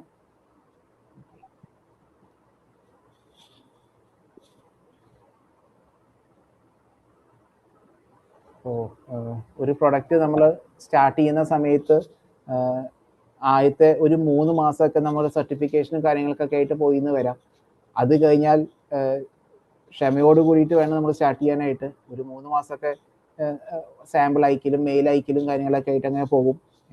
നല്ലൊരു പ്രൊഫൈൽ ഉണ്ടാവുക, ലിങ്ക്ഡിൻ നല്ല രീതിയിൽ ഉപയോഗിക്കുക എന്നുള്ളതാണ് ഏറ്റവും കൂടുതൽ ശ്രദ്ധിക്കാനുള്ളത്. ലിങ്ക്ഡിനിൽ നമ്മുടെ പ്രൊഫൈൽ എങ്ങനെ സെർച്ച് ചെയ്യാം എന്നതിനെ കുറിച്ച് ഞാൻ ഇപ്പോൾ 2 മിനിറ്റ് കൊണ്ട് പറയാം. അപ്പോൾ ആ സെർച്ച് ചെയ്യേണ്ട രീതിയിൽ നല്ല രീതിയിൽ നമ്മൾ അതിനെ നമ്മുടെ പ്രൊഡക്റ്റിനെ അവിടെ റിഫ്ലക്റ്റ് ചെയ്യിക്കാൻ ശ്രമിക്കുക. ഒരു ഫസ്റ്റ് ഓർഡർ എന്ന് പറയുന്നത് നമുക്കൊരു 6 മാസം കൊണ്ടൊക്കെ ഉറപ്പായിട്ടും, ഞാൻ പറയുന്നത് വേഴ്സ്റ്റ് സിറ്റുവേഷൻ ആട്ടോ, തീരെ മോശമായിട്ടുള്ളൊരു അവസ്ഥയിലാണെങ്കിൽ പോലും നമുക്കൊരു 6th മന്തിലൊക്കെ ഫസ്റ്റ് ഓർഡർ സ്റ്റാർട്ട് ചെയ്ത് വരും. ആദ്യത്തെ 2-3 മാസം നമ്മൾ സർട്ടിഫിക്കേഷന് പോയി, ഒരു 2-3 മാസം നമ്മൾ മാർക്കറ്റിങ്ങിന് പോയി, അങ്ങനെയൊക്കെ വന്നു കഴിഞ്ഞാൽ ഒരു 6 മന്തിലൊക്കെ നമുക്ക് റിസൾട്ട് കണ്ടു തുടങ്ങും. പലർക്കും അതിന് മുമ്പ് തുടങ്ങും, ഞാനങ്ങനെ പറയല്ല, മുൻവിധി കാണിക്കുന്നതല്ല. സ്വാഭാവികമായിട്ട് ഒരു 6 മന്തിലൊക്കെ നമ്മൾ അങ്ങനെ കയറി വരും. ആ സമയത്ത് നമ്മൾ ശ്രദ്ധിക്കേണ്ട ഒരു കാര്യം, ഫസ്റ്റ് ഓർഡർ എപ്പോഴും ചെറിയൊരു വോളിയം ചെയ്യുന്നതായിരിക്കും നല്ലത്, വലിയ വോളിയം പിടിക്കാതിരിക്കുക. പിന്നെ ഒരു നല്ല രീതിയിൽ നമ്മൾ കണ്ടിന്യൂസ് ആയിട്ട് അതിലേക്ക് എഫേർട്ട് എടുത്ത് പോവുകയാണെങ്കിൽ ഒരു 1 ഇയർ ഒക്കെ തീരുമ്പോഴേക്കും ഒരു 3 to 6 ഓർഡർ പെർ മന്തിലേക്ക് നമുക്ക് കൊണ്ടുവരാൻ സാധിക്കും. ഒരു 3 വർഷം 5 വർഷം കൊണ്ടൊക്കെ മുഴുവനുമായിട്ട് എക്സ്പാൻഡ് ചെയ്തിട്ടുള്ള ഒരു ഫുള്ളി ഫ്ലെഡ്ജ്ഡ് ആയിട്ടുള്ള ഒരു കമ്പനിയിലേക്ക് നമുക്ക് ഒരു കമ്പനിയായി മാറും അത്. അപ്പോൾ ഈ രീതിയിൽ തുടങ്ങുമ്പോൾ നമ്മളൊന്നൊരു പേഷ്യൻസ് എന്ന് പറയുന്ന സാധനം നമുക്ക് ആവശ്യമാണ്. പ്രൊഡക്റ്റ് ക്വാളിറ്റി നന്നായി അറിയാം, മാർക്കറ്റിൽ നമ്മൾ നല്ല രീതിയിൽ മാർക്കറ്റിംഗ് കാര്യങ്ങളും ചെയ്യാം. അതുപോലെ ഇൻകമിങ് കൊണ്ടുവരാൻ പറ്റുമോ നോക്കുക. ഇന്നത്തെ കാലമാണ് ഇൻകമിങ് നല്ല രീതിയിൽ കൊണ്ടുവരാം. അവിടെയാണ് നമ്മൾ ലിങ്ക്ഡിൻ ഉപയോഗിക്കുക. നമ്മുടെ നാട്ടിലിപ്പോൾ എന്തിനും തൊട്ടതിനും പിടിച്ചതിനൊക്കെ ഇൻസ്റ്റയാണ് അല്ലേ, എല്ലാവരും കൊമേഴ്ഷ്യലും നോൺ കൊമേഴ്ഷ്യലും എല്ലാം. പക്ഷെ വിദേശത്ത്, അതായത് പ്രത്യേകിച്ച് ഫാർ ഈസ്റ്റിൽ, യൂറോപ്പിലും US-ലൊക്കെ, അവിടെയാണ് ബയ്യിങ് കൂടുതൽ നടക്കുന്നത്. അവിടെ അവരെ നമുക്ക് അട്രാക്ട് ചെയ്യാൻ സാധിക്കുക, നമ്മുടെ പ്രൊഫൈലിനെ കുറിച്ച് മനസ്സിലാക്കിക്കാൻ സാധിക്കുക എന്ന് പറയുന്നത് അത് ലിങ്ക്ഡിൻ ത്രൂ ആണ്. ലിങ്ക്ഡിൻ ത്രൂ നമുക്ക് IC വരുത്താൻ പറ്റും. IC എന്ന് പറഞ്ഞാൽ ഇൻകമിങ് വരുത്താൻ പറ്റും, ഇങ്ങോട്ട് എൻക്വയറീസ് നമുക്ക് കൊണ്ടുവരാൻ സാധിക്കും. അപ്പോൾ നല്ല രീതിയിൽ ഈ ലിങ്ക്ഡിൻ പ്രൊഫൈൽ നന്നായിട്ട് ഭംഗിയാക്കുക, നല്ല അട്രാക്റ്റീവ് ആക്കുക, യുണീക്നെസ് കൊണ്ടുവരിക, എല്ലാ ക്രെഡിബിലിറ്റിയും കൊണ്ടുവരാൻ നോക്കുക. അപ്പോൾ ഇന്നാൾ ഒരാൾ എൻ്റെ അടുത്ത് പറഞ്ഞൊരു കാര്യമാണ്, അയാളുടെ ആ ഫസ്റ്റ് ഓർഡറാണ്, ബയ്യർക്ക് ഭയങ്കര പേടി, ഇയാളെ വിശ്വാസമേ ഇല്ല. അയാളെ കംഫർട്ടാക്കാൻ ചെയ്ത കാര്യമാണ് ഓപ്പറേഷൻ്റെ ഓരോ സെക്ടറിലും, അതായത് ഓരോ നിമിഷം അയാൾ വാട്സപ്പിൽ ഇവിടുത്തെ ഫോട്ടോസ് ഇട്ടുകൊണ്ടേയിരുന്നു, പാക്കിങ് ചെയ്യണത്, ഇവിടുത്തെ പോർട്ടിലെത്തിയത്, അവിടെ അൺലോഡിങ് ചെയ്യുന്നത്. അപ്പോൾ ബയ്യർ അവിടെ കംഫർട്ട് ആവുകയാണ് അല്ലേ. അപ്പം അങ്ങനെ കുറേ എന്താ പറയുക, വലിയ പ്രൊഫഷണലിസം കാര്യങ്ങളൊക്കെ പറഞ്ഞുകൊണ്ടിരിക്കുന്നതിൻ്റെ കൂട്ടത്തിൽ തന്നെ നമുക്ക് ഇങ്ങനെ ചില കാര്യങ്ങളും കൂടി എന്താ പറയുക, നാടൻ രീതിയിലുള്ള എന്താ പറയുക ഇടപെടലുകളുടെ നമുക്ക് ചെയ്തുകൊണ്ട് അയാളെ കംഫർട്ടാക്കാൻ സാധിക്കും. ഒരു AD കോഡ് രജിസ്ട്രേഷൻ വരുന്നുണ്ട്, നമ്മളിവിടെ LCയും കാര്യങ്ങളും ചെയ്യണമെങ്കിൽ ബാങ്കിൽ നിന്ന് കിട്ടുന്ന ഒന്നാണ്. അത് നമ്മൾ ഐസ് ഗേറ്റിലേക്ക് ഇൻറ്റിഗ്രേറ്റ് ചെയ്യണം. പോർട്ട് രജിസ്ട്രേഷൻ ചെയ്യേണ്ടതായിട്ടുണ്ട്. നമ്മൾ ഏത് പോർട്ടിൽ നിന്നാണോ അയക്കുന്നത് ആ പോർട്ടിൽ ഒരു രജിസ്ട്രേഷനും കാര്യങ്ങളും വരും, അതും ചെയ്യണം. ഇപ്പോൾ ഈയിടെ വരെ, അടുത്ത കാലത്ത് വരെ നമ്മൾ ഏതൊക്കെ പോർട്ടിലൂടെ അയക്കണോ ആ പോർട്ടിലൊക്കെ രജിസ്റ്റർ ചെയ്യണമെന്നായിരുന്നു. പക്ഷെ ഇപ്പം അതൊന്നും മാറിയിട്ടുണ്ട്. ഏത് പോർട്ടിൽ വേണമെങ്കിലും നമുക്ക് അയക്കാം. ഐസ് ഗേറ്റിൽ ഒരിക്കൽ നമ്മൾ രജിസ്റ്റർ ചെയ്ത് കഴിഞ്ഞാലെന്നായി. GST, എല്ലാവരും പറയും എക്സ്പോർട്ടിൽ GST ഇല്ല. ശരിയാണ്, എക്സ്പോർട്ട് പ്രൊഡക്റ്റിന് GST ഇല്ല. പക്ഷേ GST രജിസ്ട്രേഷൻ നമുക്ക് വേണം. കാരണം മറ്റ് പല കാര്യങ്ങൾക്കും നമുക്ക് ഇവിടെ നിങ്ങളിപ്പോൾ ഒരു റോ മെറ്റീരിയൽ എടുക്കുകയാണ്, അതിന് നമുക്ക് GST ഒഴിവാക്കാൻ പറ്റും. റോ മെറ്റീരിയൽ ഉണ്ടാക്കി ഇവിടെ ഫൈനൽ പ്രോഡക്റ്റ് ഉണ്ടാക്കുന്ന സമയത്ത് ആ റോ മെറ്റീരിയലിന് വരുന്ന GST നമുക്ക് ഒഴിവാക്കാൻ സാധിക്കും. അതേപോലെ തന്നെ നമ്മൾ അയക്കുന്ന പ്രൊഡക്റ്റുകൾക്ക് GST ഇല്ലാതെ അയക്കുക, അതിനും ഇവിടെ ഒരു റെക്കോർഡ് വേണം, ഫയലിംഗ് നടക്കണം. അപ്പോൾ അങ്ങനെ ഒരുപാട് കാര്യങ്ങൾ. അപ്പോൾ GST കിട്ടാന്നൊക്കെ പറഞ്ഞ 1 മണിക്കൂറിലേക്കാണ് ഇന്നിപ്പോൾ GST കിട്ടുക, അത്ര ഈസി ആക്കി വെച്ചിട്ടുണ്ട് അല്ലേ. അപ്പോൾ കമ്പനി നെയിമും കാര്യങ്ങളൊക്കെ കൊടുത്ത് പ്രോപ്പറായിട്ട് നമ്മളൊരു ഓഡിറ്ററെ വെച്ച് ഓഡിറ്ററെ കൊണ്ട് ഒരു GST കാര്യങ്ങളൊക്കെ ചെയ്യിക്കേണ്ടതായിട്ടുണ്ട്. എക്സ്പോർട്ടർക്ക് ബെനിഫിറ്റുകൾ കൂടുതലാണ്. ഓക്കെ, അതുപോലെ RCMC രജിസ്ട്രേഷൻ മെമ്പർഷിപ്പ് സർട്ടിഫിക്കറ്റ് എന്ന് പറയും. ആ സ്ലൈഡാണ് നമുക്ക് ജസ്റ്റ് ഒന്ന് ഞാൻ കാണിക്കാം. ഇതെല്ലാം ഞാൻ പറഞ്ഞു. RCMC രജിസ്ട്രേഷൻ നമ്മൾ എടുക്കുന്നത് എന്തിനാന്നുള്ളത്. RCMC രജിസ്ട്രേഷൻ എടുക്കുന്നത് നമ്മുടെ പ്രൊഡക്റ്റ് ഏത് സെക്ടറിൽ പെട്ട സാധനമാണോ, ഐറ്റം ആണോ, ആ സെക്ടറിലത്തെ ഒരു RCMC രജിസ്ട്രേഷൻ നമുക്ക് എടുക്കണം. രജിസ്ട്രേഷൻ കം മെമ്പർഷിപ്പ് സർട്ടിഫിക്കറ്റ് എന്ന് പറയും. ഞാൻ പെട്ടെന്ന് കാണിക്കാം. 39 എണ്ണമാണ് ഏറ്റവും പ്രധാനപ്പെട്ട സെക്ടേഴ്സ് ആയിട്ട് നമ്മളിവിടെ കാണുന്നത്. എന്തിനാണെന്ന് വെച്ചിട്ടുണ്ടെങ്കിൽ എല്ലാ ഗവൺമെന്റ് സഹായങ്ങളും നമുക്ക് ഈ RCMC രജിസ്ട്രേഷൻ വഴി കിട്ടും. ഇപ്പൊ ഓരോ സെക്ടറിലുമുള്ള ആൾക്കാർ നമ്മുടെ മുമ്പിൽ ബയ്യറെ നടത്തി തരികയാണ്. അതായത് നമുക്ക് ഓരോ എക്സ്പോ പ്രൊഡക്റ്റ് B2B എക്സ്പോ കാര്യങ്ങൾ സ്റ്റാർട്ട് ചെയ്യാൻ സാധിക്കും. ഐ മീൻ പോകാനും പങ്കെടുക്കാനും സാധിക്കും. ഇപ്പൊ അഗ്രികൾച്ചർ പ്രൊഡക്റ്റ് ആണ് നിങ്ങളുടെ ഐറ്റം എന്നുണ്ടെങ്കിൽ അപ്പേഡ എന്ന് പറയും. അപ്പേഡിലെ റേസ് ഒരു വർഷത്തിൽ ഏതാണ്ട് 10,000 ആ ഒരു റേഞ്ചാണ് ഇതിന്റെ ചാർജ് വരുന്നത്, ആ മെമ്പർഷിപ്പിന്റെ ഫീസ് വരുന്നത്. ഓക്കെ, അപ്പോൾ ഇത് ഏവറേജ് ഓരോന്നും വ്യത്യാസമുണ്ട് ഓരോ ബോർഡിനും. അപ്പേഡയിലാണ് ഒരു അഗ്രികൾച്ചർ പ്രൊഡക്റ്റ് ആണ് നമ്മുടെ വരണേന്നുണ്ടെങ്കിൽ അതിൽ രജിസ്റ്റർ ചെയ്യാം. നമ്മുടെ പ്രൊഡക്റ്റിനെ നമ്മുടെ ഫ്യൂച്ചറിലുള്ള ബയ്യേഴ്സിന്റെ മുമ്പിൽ നേരിട്ട് ഷെയ്ക്ക് ഹാൻഡ് കൊടുത്ത് അങ്ങോട്ടും ഇങ്ങോട്ടും കാർഡ് ഹാൻഡ് ഓവർ ചെയ്ത് അവരുടെ അടുത്ത് നമ്മുടെ പ്രൊഡക്റ്റിനെ നേരിട്ട് മുഖത്ത് നോക്കി സംസാരിക്കാൻ പറ്റുന്ന ഒരു സാഹചര്യമാണ് ഈ അപ്പേഡ നമുക്ക് ശരിയാക്കി തന്നിരിക്കുന്നത് എക്സ്പോർട്ട് ചെയ്യാനായിട്ട്. അപ്പൊ ബയ്യറെ നേരിട്ട് കാണാൻ സാധിക്കുക അല്ലെ. നമ്മൾ മെയിൽ അയക്കുമ്പോൾ ഉണ്ടാവുന്ന ഇൻഫ്ലുവൻസ് ചെയ്യുന്നതും നേരിട്ട് സംസാരിക്കുന്നതും വ്യത്യാസമുണ്ട്. അപ്പേഡ മാത്രമല്ല, ഓരോ സെക്ടറിലും ഈ പറയുന്ന എക്സ്പോ അവരെ അറേഞ്ച് ചെയ്ത്, എക്സ്പോ മാത്രമല്ല കേട്ടോ, ഒരുപാട് ട്രെയിനിങ്ങും കാര്യങ്ങളും പ്രൊവൈഡ് ചെയ്യും. സബ്സിഡീസിനെ കുറിച്ച്, ചേഞ്ചസിനെ കുറിച്ച്, അമെൻമെന്റ്സിനെ കുറിച്ച് ഇതെല്ലാം നമ്മുടെ അടുത്ത് നിരന്തരം അറിയിച്ചുകൊണ്ടിരിക്കും ഈ ബോർഡ്. അപ്പാരൽസ് ആണെങ്കിൽ അതിന് AEPC apparel export promotion council വരുന്നുണ്ട്. അതുപോലെ കെമെക്സിൽ, കെമിക്കൽ, ഫാർമസ്യൂട്ടിക്കൽ, കോസ്മെറ്റിക്സ്, ഇതിനെല്ലാം ചേർന്നിട്ടാണ് കെമെക്സിൽ വരുന്നത്. അവിടെ നമുക്ക് ഒരുപാട് സാഹചര്യങ്ങൾ വരും, ഒരുപാട് എക്സ്പ്ലോർ ചെയ്യാൻ സാധിക്കും അതിൽ. അതുപോലെ കാർപ്പറ്റ് എക്സ്പോർട്ട് പ്രൊമോഷൻ കൗൺസിൽ. ഈ ഓരോ എക്സ്പോർട്ട് പ്രൊമോഷൻ കൗൺസിലും സൂചിപ്പിക്കുന്നത് നമ്മുടെ നാട്ടിൽ നിന്ന് ബൾക്കായിട്ട് പോകുന്ന സെക്ടേഴ്സ് ഏതാണെന്ന് നമുക്ക് മനസ്സിലാക്കാനുള്ളൊരു സാഹചര്യം കൂടിയാണ്. അതുപോലെ കാഷ്യൂ എക്സ്പോർട്ട്, കാഷ്യൂ പ്രൊഡക്റ്റ് ആണ് നമ്മൾ എക്സ്പോർട്ട് ചെയ്യണമെന്നുണ്ടെങ്കിൽ അതിനും കാഷ്യൂ ബോർഡിൽ നമുക്ക് രജിസ്റ്റർ ചെയ്യാം. കെമിക്കൽസ് ആൻഡ് അലൈഡ് പ്രൊഡക്ട്സ്, അതിനൊരു ബോർഡ് വരുന്നുണ്ട്. കോഫി ബോർഡ് വരുന്നുണ്ട്, കൊയർ ബോർഡ് വരുന്നുണ്ട്.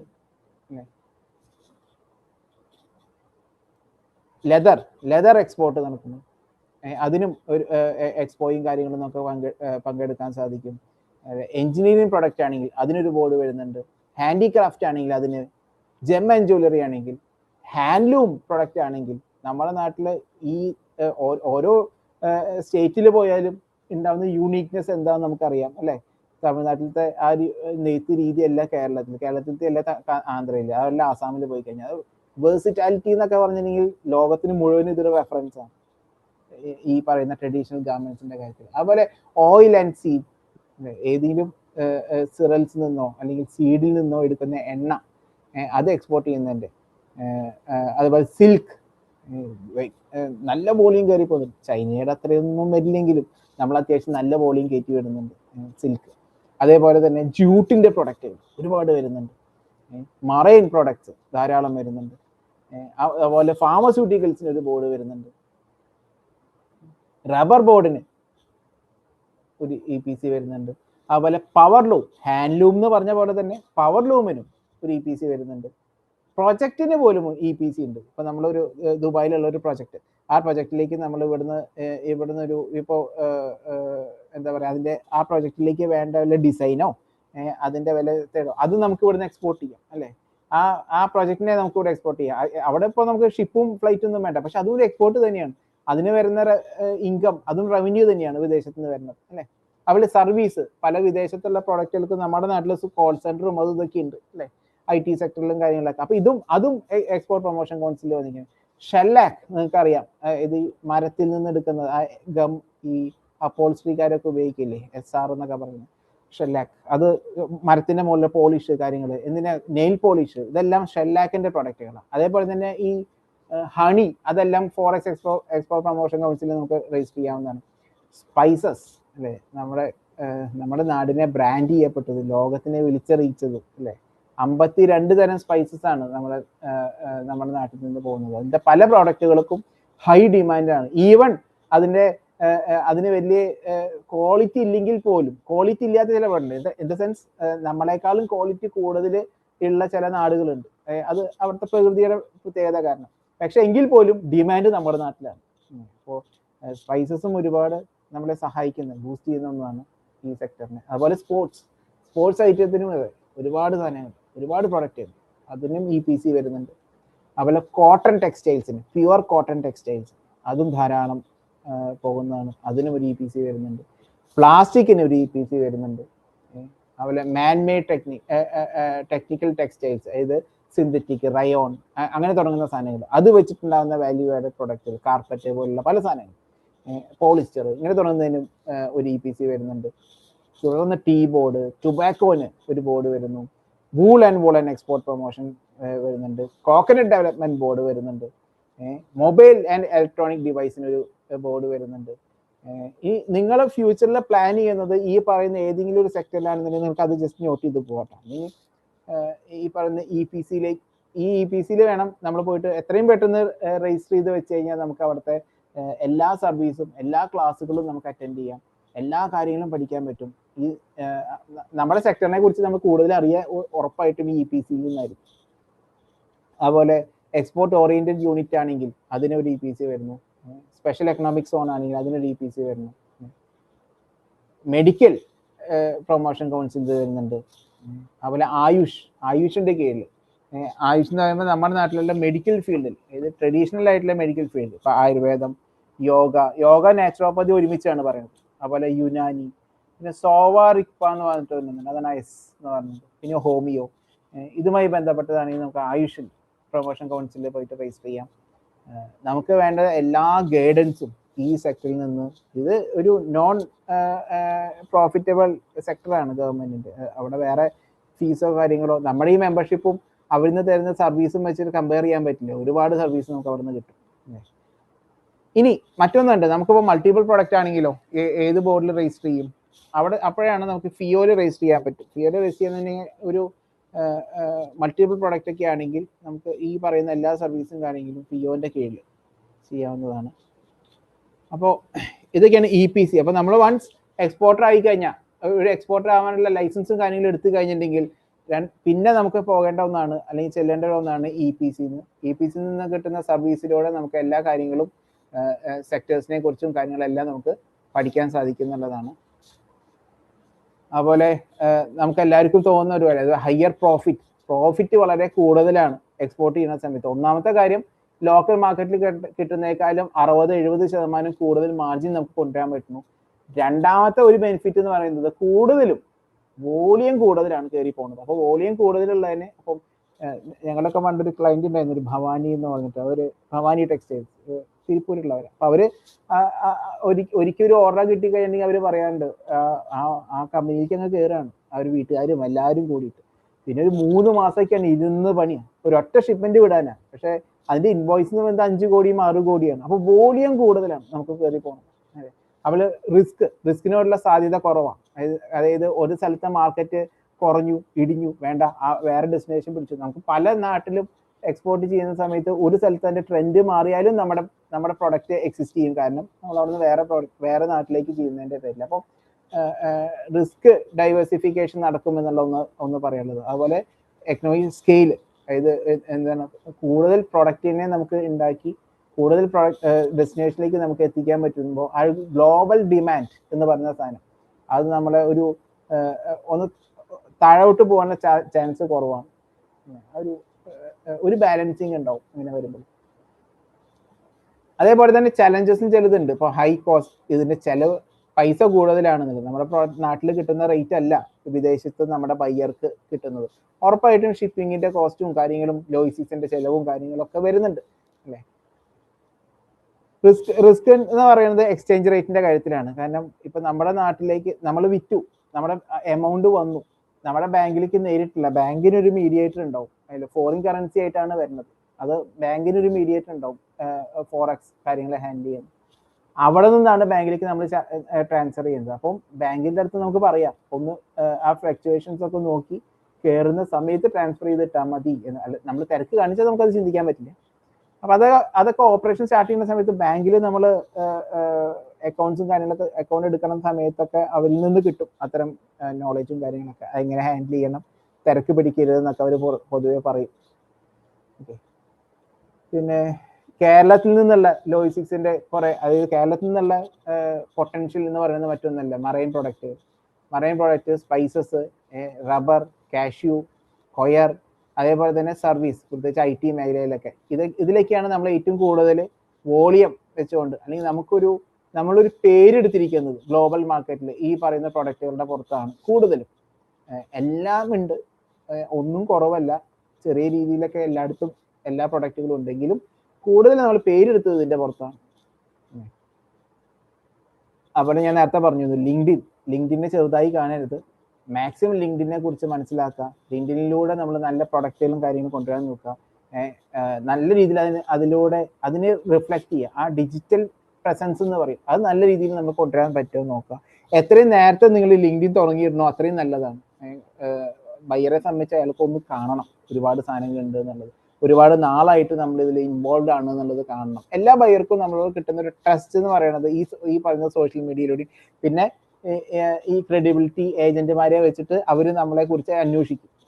ഈ രണ്ട് രീതിയിലാണ് ടെസ്റ്റ് കൊണ്ടുവരാൻ പറ്റുക. അപ്പം നമ്മൾ എന്ത് പ്രൊഡക്റ്റ് ആണോ എക്സ്പോർട്ട് ചെയ്യണത്, ഏത് നാട്ടിലേക്കാണോ ടാർഗറ്റ് ചെയ്യണത്, അതിലേക്ക് കണക്ട് ചെയ്തുകൊണ്ട് വേണം നമ്മൾ അവിടുത്തെ ഡാറ്റയും കാര്യങ്ങളെല്ലാം ഫീഡ് ചെയ്യാനായിട്ട്. ഡിസിഷൻ മേക്കർ ആരാണോ അയാളിലേക്ക് വേണം നമ്മൾ എപ്പോഴും അഡ്രസ് ചെയ്യാനായിട്ട്. Okay. Optimise your LinkedIn profile. നമ്മുടെ പ്രൊഫൈലിനെ ഒന്ന് ഒപ്റ്റിമൈസ് ചെയ്യണത് നല്ലതാണ്. ട്രസ്റ്റ് കൂടുതലാണ്. പിന്നെ പ്രൊഫഷണൽ ഫോട്ടോ വയ്ക്കാം, കമ്പനിയുടെ ലോഗോ വയ്ക്കാം, പ്രൊഡക്റ്റിന്റെ ലോഗോ ഫോട്ടോസ് വയ്ക്കാം, നമ്മുടെ സർട്ടിഫിക്കറ്റ്സ് അതിൽ കൊണ്ടുവരാം, വെബ്സൈറ്റിന്റെ ലിങ്ക് കാണിക്കാം, കോണ്ടാക്ട് ഇൻഫർമേഷൻ കാര്യങ്ങളൊക്കെ കൊണ്ടുവരാം അല്ലേ. അപ്പോൾ അതേപോലെ ഹെഡ്ലൈനിൽ പോലും പ്രാധാന്യമുണ്ട്. നമ്മളത് ഇന്ന സാധനങ്ങൾ വിൽക്കുന്നവരാണ് എന്ന് പറയുമ്പോൾ തന്നെ അവിടെ ഒരു എൻ്റെ നിന്ന് മേടിക്കുമോ എന്ന് പറയുന്ന ഒരു ബെഗിങ് സാധനം വന്നു അല്ലെ. അവിടെ നമുക്ക് എന്ത് പറയാം, ഹെൽപ്പിംഗ് ഇന്റർനാഷണൽ ബയേഴ്സ് എന്നൊക്കെ പറഞ്ഞ് ആ ഒരു രീതിയിൽ നമുക്ക് നമ്മുടെ കണ്ടന്റിനെ അതിനകത്ത് കാണിക്കാം. അപ്പൊ അത് നമ്മുടെ ഒരു പ്രൈഡാണ് അല്ലെ, ആ രീതിയിൽ നമ്മൾ നമ്മുടെ കമ്പനീനെ പ്രസന്റ് ചെയ്യുക എന്ന് പറയുന്നത് അല്ലെ. അതുപോലെ തന്നെ സെർച്ച് ചെയ്യുന്ന സമയത്ത് ആൾക്കാരിലേക്ക് പോകുന്നതിന് മുമ്പ് ആ സെക്ടറിലേക്ക് പോവുക, കമ്പനിയിലേക്ക് പോവുക. അപ്പോൾ കോഫി ഇമ്പോർട്ടർ, സ്പൈസ് ഇമ്പോർട്ട് ചെയ്യുന്ന ആൾക്കാർ, ഫർണിച്ചർ ഇമ്പോർട്ട് ചെയ്യുന്ന ആൾക്കാർ, ടെക്സ്റ്റൈൽ ഹോൾസെയിലേഴ്സ്, ഇങ്ങനെ ഈ രീതിയിൽ സെർച്ച് ചെയ്ത് കയറുന്നതായിരിക്കും കുറച്ചുകൂടി എഫക്റ്റീവായിട്ട് നമുക്ക് അവരിലേക്ക് എത്താൻ സാധിക്കുക. അതുപോലെ അവരുടെ ഡെസിഗ്നേഷൻ വെച്ചുകൊണ്ട് സെർച്ച് ചെയ്യാം. അതിൽ മാനേജിംഗ് ഡയറക്ടർ എന്നോ, purchasing manager, procurement head, sourcing manager, ഇങ്ങനത്തെ വാക്കുകൾ നമ്മൾ അവരിലേക്ക് എത്താൻ സഹായിക്കും കുറച്ച് കൂടുതലായിട്ട്. അതുപോലെ ഇ-കോമേഴ്സ്, അതുവഴി നമുക്ക് ഒരുപാട് പ്രോഡക്റ്റുകളെ നമുക്ക് ഈസി ആയിട്ട് മാർക്കറ്റ് ചെയ്യാൻ സാധിക്കും. നമ്മുടെ പ്രൊഡക്റ്റിനെ ലോകത്തേക്ക് മുഴുവനും വിളിച്ചു കാണിക്കാൻ ഇ-കോമേഴ്സ് സെക്ടറിൽ ലിസ്റ്റ് ചെയ്യുമ്പോൾ സാധിക്കണമെന്നുള്ളത് നമുക്ക് കിട്ടുന്ന വലിയൊരു ബെനിഫിറ്റ് ആണ്. അപ്പം ബയ്യറിലേക്ക് അപ്രോച്ച് ചെയ്യുന്നതിന് മുമ്പ്, അതുപോലെ തന്നെ ഇ-കോമേഴ്സിൽ നമ്മൾ ലിസ്റ്റ് ചെയ്യുമ്പോൾ നമ്മുടെ ബേസിക്, അത് പിന്നെ പറയേണ്ട കാര്യമില്ല, നമ്മുടെ IE കോഡും കാര്യങ്ങളെല്ലാം അതിൽ കാണിക്കണം. നമ്മുടെ GST ഡീറ്റെയിൽസും, HS കോഡ് ഞാൻ ഇടയിൽ വിട്ടുപോയ ഒരു കാര്യമാണ്. HS കോഡ് പ്രധാനപ്പെട്ടതെന്ന് തന്നെ പറയാം. അതായത് നമ്മുടെ പ്രൊഡക്റ്റിന്റെ HS കോഡ് എന്താണ് എന്നുള്ളത് നമുക്ക് അറിയണം. HS കോഡ് എന്ന് പറയുമ്പോൾ ഒരു 8 ഡിജിറ്റിന്റെ ഒരു കോഡാണ്. ആദ്യത്തെ 2 ഡിജിറ്റ് എന്ന് പറയുന്നത് അതിന്റെ ചാപ്റ്റർ ഏതാണെന്നും, പിന്നത്തെ 2 ഡിജിറ്റ് ഹെഡിങ് എന്താണെന്നും, പിന്നത്തെ 2 ഡിജിറ്റ് അതിന്റെ സബ് ഹെഡിങ് എന്താണെന്നും, അവസാനത്തെ 3 ഡിജിറ്റ് എന്ന് പറയുന്നത് ഇന്ത്യയിലത്തെ ഒരു ITC എന്ന് പറയുന്ന ബോർഡിൽ നിന്ന് തീരുമാനിക്കുന്നത്. അങ്ങനെ 8 ഡിജിറ്റിന്റെ ഒരു കോഡാണ്. നമ്മുടെ പ്രൊഡക്റ്റിന്റെ കോഡ് എന്താണെന്നുള്ളത് കാണിച്ച് HS code, harmonise system code, അത് എല്ലാ ഡോക്യുമെന്റിലും നമ്മൾ അതിനെ റിഫ്ലക്ട് ചെയ്യാൻ ശ്രമിക്കണം. ബയ്യറിന്റെ പുറത്ത് ഏറ്റവും കൂടുതൽ എക്സ്പോർട്ടിൽ എന്താ പറയുക തർക്കങ്ങളും കാര്യങ്ങളൊക്കെ വരുന്നത്, അത് പ്രോപ്പർ ആവാൻ എപ്പോഴും ശ്രമിക്കുക. മാക്സിമം ബയ്യറെ കൊണ്ട് പർച്ചേസ് ഓർഡർ വരുന്ന സമയത്ത് ബയ്യറെ കൊണ്ട് നമ്മുടെ HS കോഡിനെ റിഫ്ലക്ട് ചെയ്യിക്കാൻ പറ്റുമെന്നുള്ളത് ശ്രമിക്കുന്നത് എല്ലാ സ്ഥലത്തും ഉണ്ടാവുന്ന വാക്ക് തർക്കങ്ങളെ നമുക്ക് കുറയ്ക്കാൻ സാധിക്കും. ഫ്രൈറ്റ് ഫോർവേഡർ അടുത്തൊന്നും ചൂസ് ചെയ്യാൻ പറയരുത്, അല്ലെങ്കിൽ ഇൻ ബിറ്റ്വീൻ ഏജന്റിനോടൊന്നും നമ്മുടെ പ്രൊഡക്റ്റിന്റെ HS കോഡ് നിങ്ങൾ ഇട്ടേക്കെന്നൊന്നും പറയാൻ നിൽക്കരുത്. കാരണം നമ്മളാണ് തീരുമാനിക്കുന്നത് യഥാർത്ഥത്തിലുള്ള HS കോഡ് എന്താണെന്നുള്ളത്. അതും ബയ്യറുമായി ഡിസ്കസ് ചെയ്ത് ചെയ്യുന്നതായിരിക്കും ഏറ്റവും നല്ലത്. ഫീൽഡിൽ ഒരുപാട് പ്രാവശ്യം ആൾക്കാരുടെ ഇടയിൽ ബന്ധങ്ങൾ നശിക്കുന്ന കണ്ടിട്ടുണ്ട്. അപ്പോൾ HS കോഡ് നന്നായി ശ്രദ്ധിക്കണം. കാരണം ഡ്യൂട്ടിയുടെ പെർസെൻറ്റേജും കാര്യങ്ങളെല്ലാം ആ കോഡിനെ ബേസ് ചെയ്തിട്ടാണ് വരുന്നത്. പിന്നെ okay, I think I have gone through all these. India മാർട്ടിന്റെ എക്സ്പോർട്ട് എന്ന് പറയുന്നത് അതൊക്കെ നമുക്ക് സെർച്ച് ചെയ്യാവുന്നതാണ്. അതിലൂടെ നമുക്ക് കയറാം, ആലിബാബ നോക്കാം, ട്രേഡ് ഇന്ത്യ നോക്കാം, ഗ്ലോബൽ സോഴ്സിങ് ശ്രദ്ധിക്കാവുന്നതാണ്. അപ്പോൾ ഇതിലൂടെ എല്ലാം നമുക്ക് ഇ-കോമേഴ്സ് വഴിയാണ് നമ്മൾ അയക്കണമെന്നുണ്ടെങ്കിൽ ഈ രീതിയിൽ നമുക്ക് പ്ലാൻ ചെയ്യാവുന്നതാണ്. അതുപോലെ പേയ്മെന്റ് എപ്പോഴും ശ്രദ്ധിക്കണം. അഡ്വാൻസ് പേയ്മെന്റും ലെറ്റർ ഓഫ് ക്രെഡിറ്റും ടെലഗ്രാഫ് ട്രാൻസ്ഫറും കാര്യങ്ങളെല്ലാം ഉണ്ട്. സെക്യൂർ പേയ്മെന്റ് ആണ് നമ്മൾ എപ്പോഴും ശ്രദ്ധിക്കേണ്ടത്. ഷിപ്മെന്റ് നമ്മൾ നേരത്തെ പറഞ്ഞ പോലെ തന്നെ ആ ഓപ്പറേഷൻ്റെ കൂടെ കടന്നു പോകും. ഫ്രൈറ്റ് ഫോർവേഡറെ കാണണം, കസ്റ്റംസ് ബ്രോക്കറെ കാണണം, ഷിപ്പിംഗ് ലൈനിനെ നമ്മൾ പ്ലാൻ ചെയ്യും, എന്നിട്ട് ഇവർ വഴി നമ്മൾ ഷിപ്മെന്റ് അയക്കുകയാണ്. So yes, I think I have gone through all the slides. നിങ്ങളുടെ ഭാഗത്തു നിന്ന് കുറച്ച് എന്തെങ്കിലും സംശയങ്ങളോ കാര്യങ്ങളോ ഉണ്ടെങ്കിൽ ഡിസ്കസ് ചെയ്യാം. പറഞ്ഞോളൂ.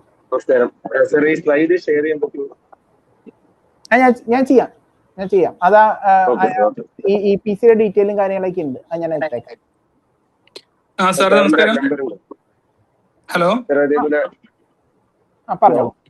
ഹലോ, ഞാനിപ്പോ ഗ്രീസിലേക്ക് ഒരു 100 മെട്രിക് ടൺ ബസുമതി റൈസ് ചെയ്യാൻ. അപ്പോൾ ആക്ച്വലി ബയർ ഡയറക്റ്റ് ഞാനോടുള്ള കോൺടാക്ട്. അപ്പോൾ ഒരു BRC സർട്ടിഫിക്കറ്റ് എടുക്കണമെന്ന് പറഞ്ഞേക്കോ. അപ്പോൾ അതിനെ കുറിച്ച് സാറിന് അറിയാമോ? എന്ത് സർട്ടിഫിക്കറ്റ് എടുക്കണം പറഞ്ഞത്? BRC വിത്ത് CS mark. Okay sir, destination ഏതാണ്? ഗ്രീസിലേക്കോ? ഓക്കെ. BRC സർട്ടിഫിക്കേഷൻ എടുക്കണം എന്ന് പറഞ്ഞിട്ടുണ്ട് ബയ്യർ അല്ലേ? ഓക്കെ. സാർക്ക് ഇവിടെ ഫ്രൈറ്റ് ഫോർവേഡർ കാര്യങ്ങളായോ? ഏജന്റ് ഉണ്ടോ കയ്യിൽ ഇപ്പോ? അല്ല, ഒന്നും ആയിട്ടില്ല. ഞാൻ സപ്ലയറിന് പ്രൈസ് എടുത്തു. ഞാൻ ആക്ച്വലി ഇപ്പം ട്രേഡർ ആണ്. ഇതിന്റെ ഇടയ്ക്ക് എനിക്ക് ഫൈനൽ ബയർ എനിക്ക് അറിയില്ല. ഫൈനൽ ബയർക്ക് തൊട്ടുമ്പോഴാണ് ഞാൻ പ്രൈസ് കൊടുത്തു. ഓക്കെ. സാർ, ഈ പറയുന്ന സർട്ടിഫിക്കേഷൻ എല്ലാം നമുക്ക് ഫ്രൈറ്റ് ഫോർവേഡ് ത്രൂ എടുക്കാവുന്നതാണ്. ഹലോ, നമ്പർ ഗ്രൂപ്പിലുണ്ട്. എന്റെ നമ്പർ എന്റെ പേര് ഹരിഹരൻ എന്നാണ്. ഞാൻ ചേർത്തലയിൽ നിന്നാണ് വിളിക്കുന്നത്. ചേർത്തല അല്ലേ? സാർ പറഞ്ഞല്ലോ. പിന്നെ നമുക്ക് എത്ര കിലോ വരെ നമുക്ക് അയക്കാൻ പറ്റും നമുക്ക് ഈ എക്സ്പോർട്ടിംഗ് എന്ന് പറയുമ്പോഴത്തേക്ക്? ആദ്യമായിട്ട് ചെയ്യാണ് ബയ്യറുടെ അടുത്ത് നമ്മൾ ആദ്യത്തെ കൺസൈൻമെന്റ് ആണെങ്കിൽ എപ്പോഴും ഹൈ വോളിയം ചെയ്യാതിരിക്കുന്നതാണ് നല്ലത്. ഞാൻ അങ്ങനെ പറയും. പിന്നെ നിങ്ങളുടെ ഇഷ്ടമാണ്, നിർബന്ധിച്ച് പറയല്ല. കാരണം ഫസ്റ്റ് നമുക്ക് അത് വലിയ വോളിയം ചെയ്യാതിരിക്കാം. ഒരിക്കലും ഒന്ന് കാണാം എങ്ങനെയാണ് അയാൾ കാര്യങ്ങൾ കൊണ്ടുപോകണേന്നുള്ളത്. സെക്കൻഡ് ടൈമിൽ നമുക്കത് കയറ്റി കൊണ്ടുവരുന്നതാണ് നല്ലത് എപ്പോഴും. ഇനി ലിമിറ്റ് ഉണ്ടെന്ന് വെച്ചാൽ ഇവിടെ ലിമിറ്റ് ഒന്നുമില്ല. നമ്മൾ അത്രയും കണ്ടെയ്നർ എടുക്കുന്നത്. എന്ത് പ്രൊഡക്റ്റ് ആണ് സാർ ഉദ്ദേശിച്ചത്? എന്റെ എന്ന് പറഞ്ഞിട്ടുണ്ടെങ്കിൽ നാച്ചുറൽ പ്രൊഡക്റ്റ് ആണ്. അതായത് മസാല പൗഡർ, ജ്യൂസ് എന്ന് പറഞ്ഞാൽ നമ്മുടെ തന്നെ ഫ്രൂട്ട് കൾട്ടിവേറ്റ് ചെയ്തിട്ട് അതിൽ നിന്നും ജ്യൂസ്, ജാമ്, കാൻഡീസ് അങ്ങനെയൊക്കെ ഉണ്ടാക്കുന്നതാണ്.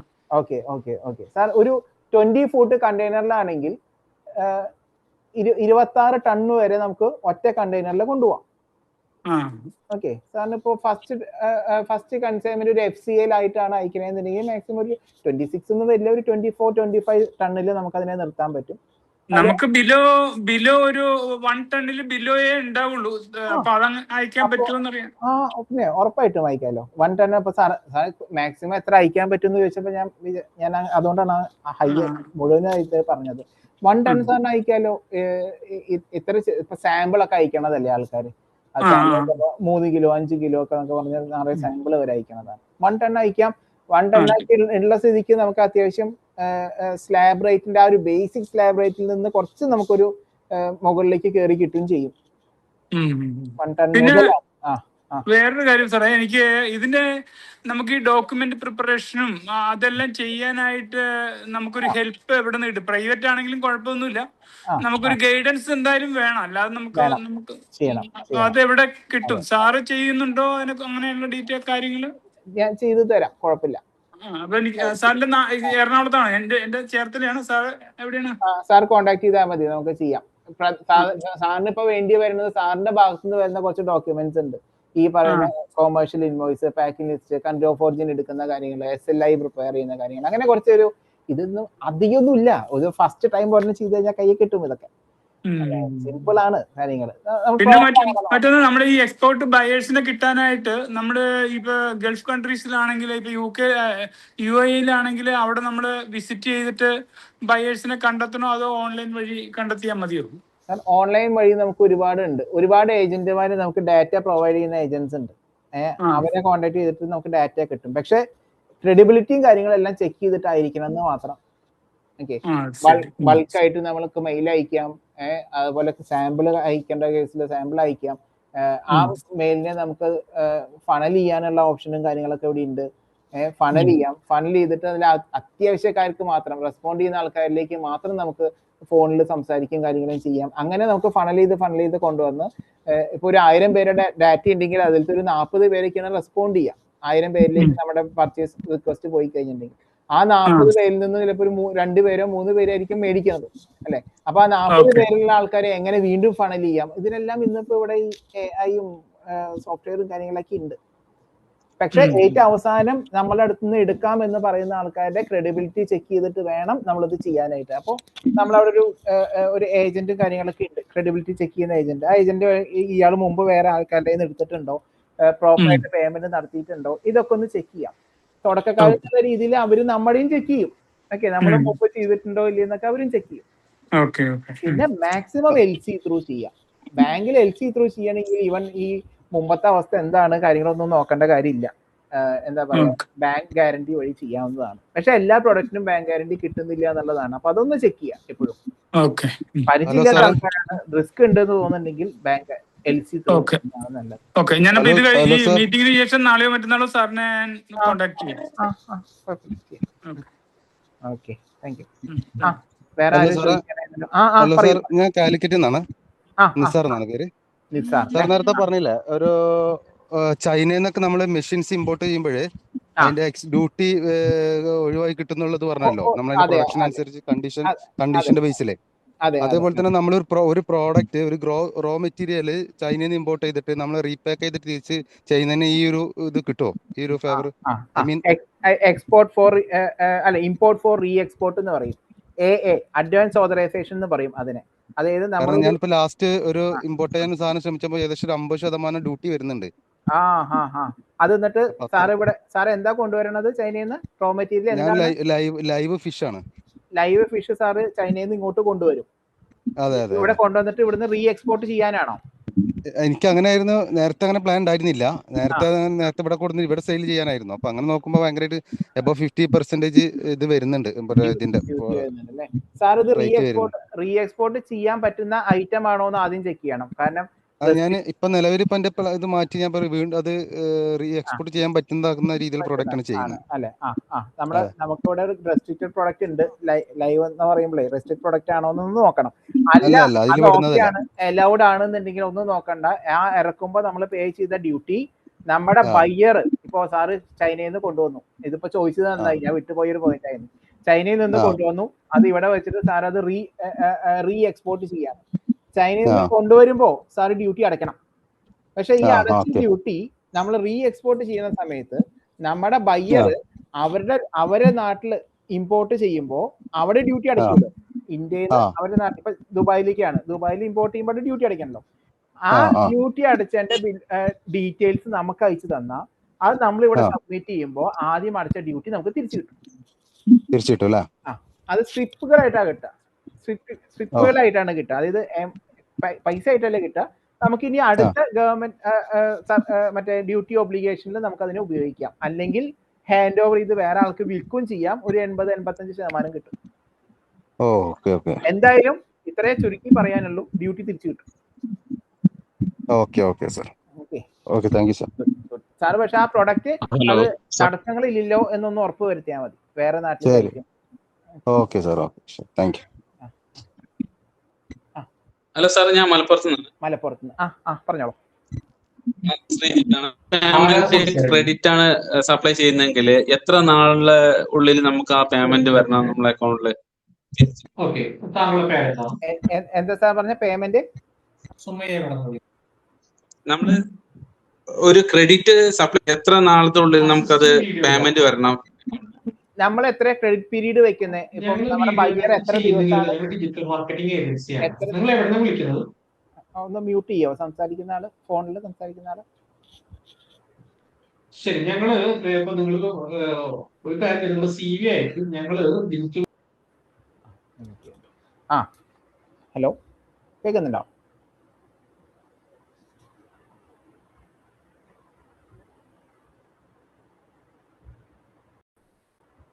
കേൾക്കുന്നുണ്ടോ?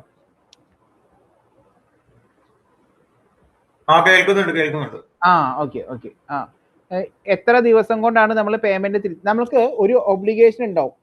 RBIയിലേക്ക് നമുക്ക് കാണിക്കേണ്ടതായിട്ടുണ്ട്. ഇത്ര നാളിനുള്ളിൽ നമ്മുടെ ഷിപ്മെന്റ്, നമ്മൾ അയച്ച ഷിപ്മെന്റ് എമൗണ്ട് വന്നു എന്നുള്ളത് RBIനെ അറിയിക്കുക എന്ന് പറഞ്ഞൊരു സംഭവമുണ്ട്. അതിന് സമയമുണ്ട്.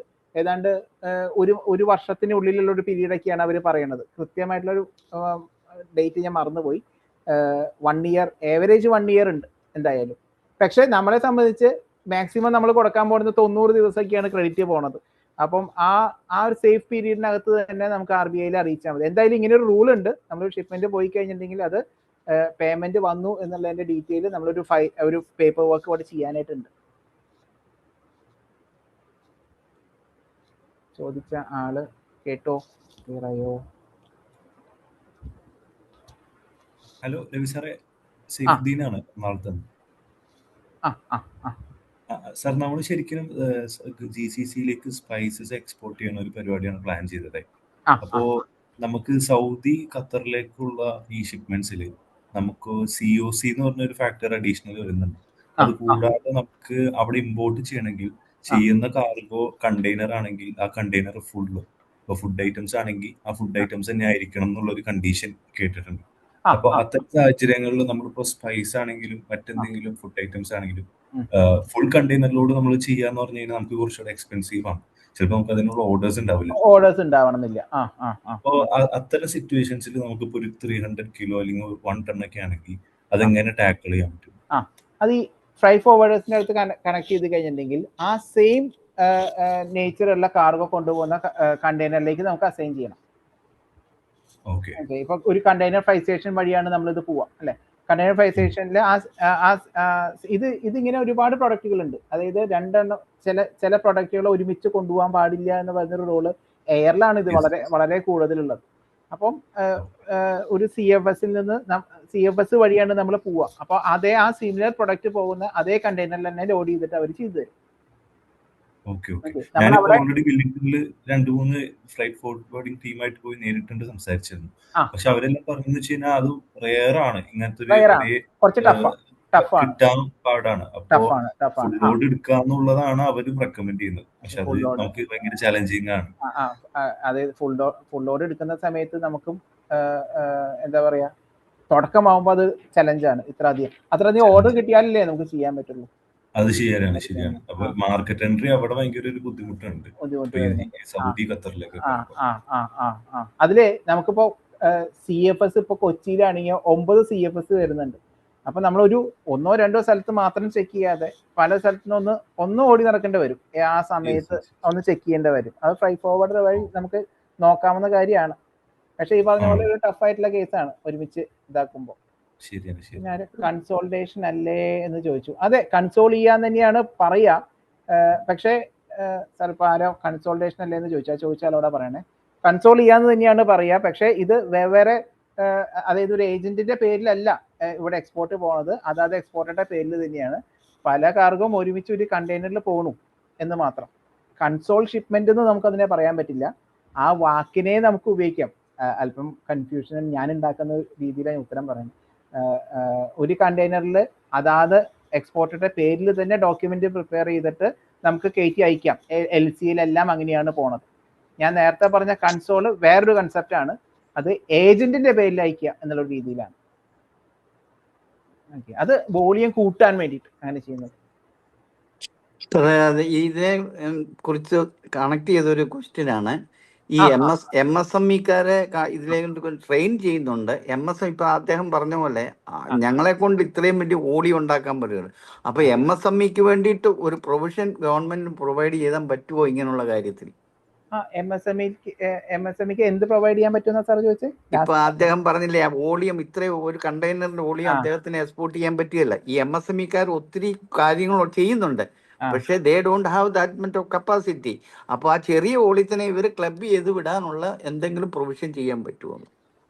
ഈ MSME-യിൽ വന്ന് രജിസ്റ്റർ ചെയ്തിട്ടുള്ള ആൾക്കാരിൽ നിന്ന് അല്ലെങ്കിൽ MSME-യുടെ മെമ്പേഴ്സിന്റെ നെറ്റ്വർക്കിംഗിൽ നിന്നോ അങ്ങനെ എന്തെങ്കിലും നമുക്ക്, പക്ഷെ സാർ അത് ഭയങ്കര റയർ ചാൻസ് അല്ലേ? നമ്മൾ അയക്കുന്ന അതേ ദിവസം തന്നെ വേറെ MSME-കാര് അതേ ഡെസ്റ്റിനേഷനിലേക്ക് അയക്കുന്ന ഒരു സാഹചര്യം കൂടി ആവണ്ടേ?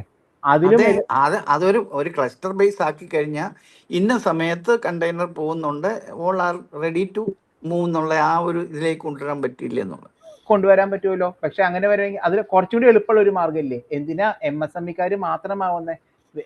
എല്ലാ സെക്ടറിലുള്ള ആൾക്കാരും കൂടി ചേർന്നുകൊണ്ട് ആണല്ലോ CFS-ൽ വരുന്നത്.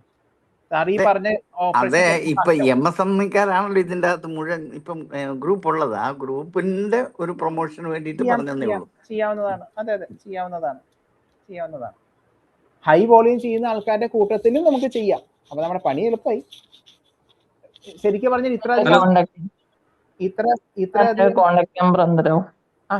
ഞാൻ ഇതിൽ ചാറ്റിൽ ഇട്ടേക്കാം. പിന്നെ ഞാൻ ആ ഗ്രൂപ്പിലുണ്ട്. ഹലോ സാറേ, നേരത്തെ ഞാൻ കട്ടായി പോയി. ഹലോ, നമുക്ക് ക്രെഡിറ്റ് കൊടുക്കുകയാണെങ്കിൽ എത്ര ദിവസം വരെ നമുക്ക് ക്രെഡിറ്റ് കൊടുക്കാൻ പറ്റും? എത്ര നാള്? ശരിക്കും പറഞ്ഞിട്ടുണ്ടെങ്കിൽ നമുക്ക് ക്രെഡിറ്റ് കൊടുക്കാൻ താല്പര്യമില്ല അല്ലേ? നമുക്ക് പെട്ടെന്ന് എമൗണ്ട് കിട്ടണമെന്നാണ് ആഗ്രഹം. പക്ഷെ നമ്മുടെ ബയ്യർ പറയാണ് എനിക്ക് ഇന്ന ആള് ഇത്ര ദിവസത്തേക്ക് തരാനുണ്ട്, നിങ്ങൾ അത്ര ദിവസത്തിന്റെ മീതിയോ അങ്ങനെ തരാണെങ്കിൽ ഞാൻ നിങ്ങളുടെ നിന്ന് എടുക്കാം എന്ന് പറയുമ്പോൾ നമ്മൾ നിർബന്ധിക്കപ്പെടലാണ് അത് കൊടുക്കാനായിട്ട്. സാറേ 90 days വരെ പോകുന്നുണ്ട് ആൾക്കാർ. ഇവിടെ ഒരു നിയമമുണ്ട് സാറേ, നമുക്ക് ബാങ്കിൽ 9 മന്തിന്റെ അകത്ത് ക്രെഡിറ്റ് ആവണമെന്നുണ്ടോ? നമ്മളെ അക്കൗണ്ടിൽ ക്രെഡിറ്റ് ആവണമെന്നുണ്ടോ? ഞാൻ എത്ര നാള് എന്നുള്ളത് ഞാൻ വിട്ടുപോയി, ഇപ്പൊ ആലോചിച്ചിട്ട് കിട്ടുന്നില്ല. ഏതാണ്ട് 1 വർഷത്തോളം സമയം നമുക്കുണ്ട്. അതിനുള്ളിൽ നമ്മൾ തിരിച്ച് ക്രെഡിറ്റ് ആയതിന്റെ ഡീറ്റെയിൽ നമ്മൾ RBI-ലേക്ക് കാണിക്കണം. സാറേ, ഞാൻ 9 മന്ത് ഞാൻ കേട്ട. അപ്പൊ ഈ 9 മന്തിൽ എത്തിയിട്ടില്ലെങ്കിൽ എന്താണ്? എക്സ്പ്ലനേഷനും കാര്യങ്ങളായിട്ട് മൂവ് ചെയ്യേണ്ട വരും. സാർ ഇതില് സാർ നമുക്ക് ഈ ബയേഴ്സിന്റെ ഡാറ്റ എങ്ങനെയാണ് നമ്മൾ എടുക്കുന്നത്? ബയേഴ്സിന്റെ ഡാറ്റ നമുക്ക് കിട്ടാൻ ഒരുപാട് മാർഗങ്ങളുണ്ട്. ഒന്ന്, ഈ പറയുന്ന DGFT-യിൽ നിന്നെല്ലാം നമുക്ക് ബയ്യറെ കണ്ടെത്താനുള്ള ഡാറ്റാസും കാര്യങ്ങളും കിട്ടും. ഗവൺമെന്റ് സെക്ടറിൽ നിന്ന് തന്നെ നമുക്ക് കുറെ ഡാറ്റാസും കാര്യങ്ങളും പ്രൊവൈഡ് ചെയ്ത് തരും. അതേപോലെ തന്നെ പ്രൈവറ്റുകാർ ഒരുപാട് പേരുണ്ട്. ഡാറ്റ പ്രൊവൈഡേഴ്സ് ഒരുപാട് പേരുണ്ട്. ചെറിയ പേയ്മെന്റിന് മേടിക്കാൻ പറ്റും, നമുക്ക് സെക്ടർ ബേസ് ചെയ്തിട്ട് മേടിക്കാൻ പറ്റും. ഇപ്പോൾ സൗദിയിൽ കാഷ്യൂ ഇമ്പോർട്ട് ചെയ്യുന്ന ആൾക്കാർ, അതിന്റെ മാത്രമായിട്ട് നമുക്ക് മേടിക്കാം. അങ്ങനെ ഇന്ന് ഡാറ്റയുടെ കാര്യത്തിൽ ഒരുപാട് പേരുണ്ട് പ്രൊവൈഡ് ചെയ്യുന്ന ആൾക്കാർ. അത് അവരുടെയൊക്കെ കയ്യിൽ നിന്നൊക്കെ നമുക്ക് വാങ്ങാൻ പാടില്ല എന്നൊന്നും ഞാൻ പറയുന്നില്ല, വാങ്ങാം. പക്ഷെ വിശ്വാസമുള്ള ആൾക്കാരിലേക്ക് അല്ലെങ്കിൽ ക്രെഡിബിലിറ്റി ചെക്ക് ചെയ്തിട്ട് ഈ പണി ചെയ്യാവൂ.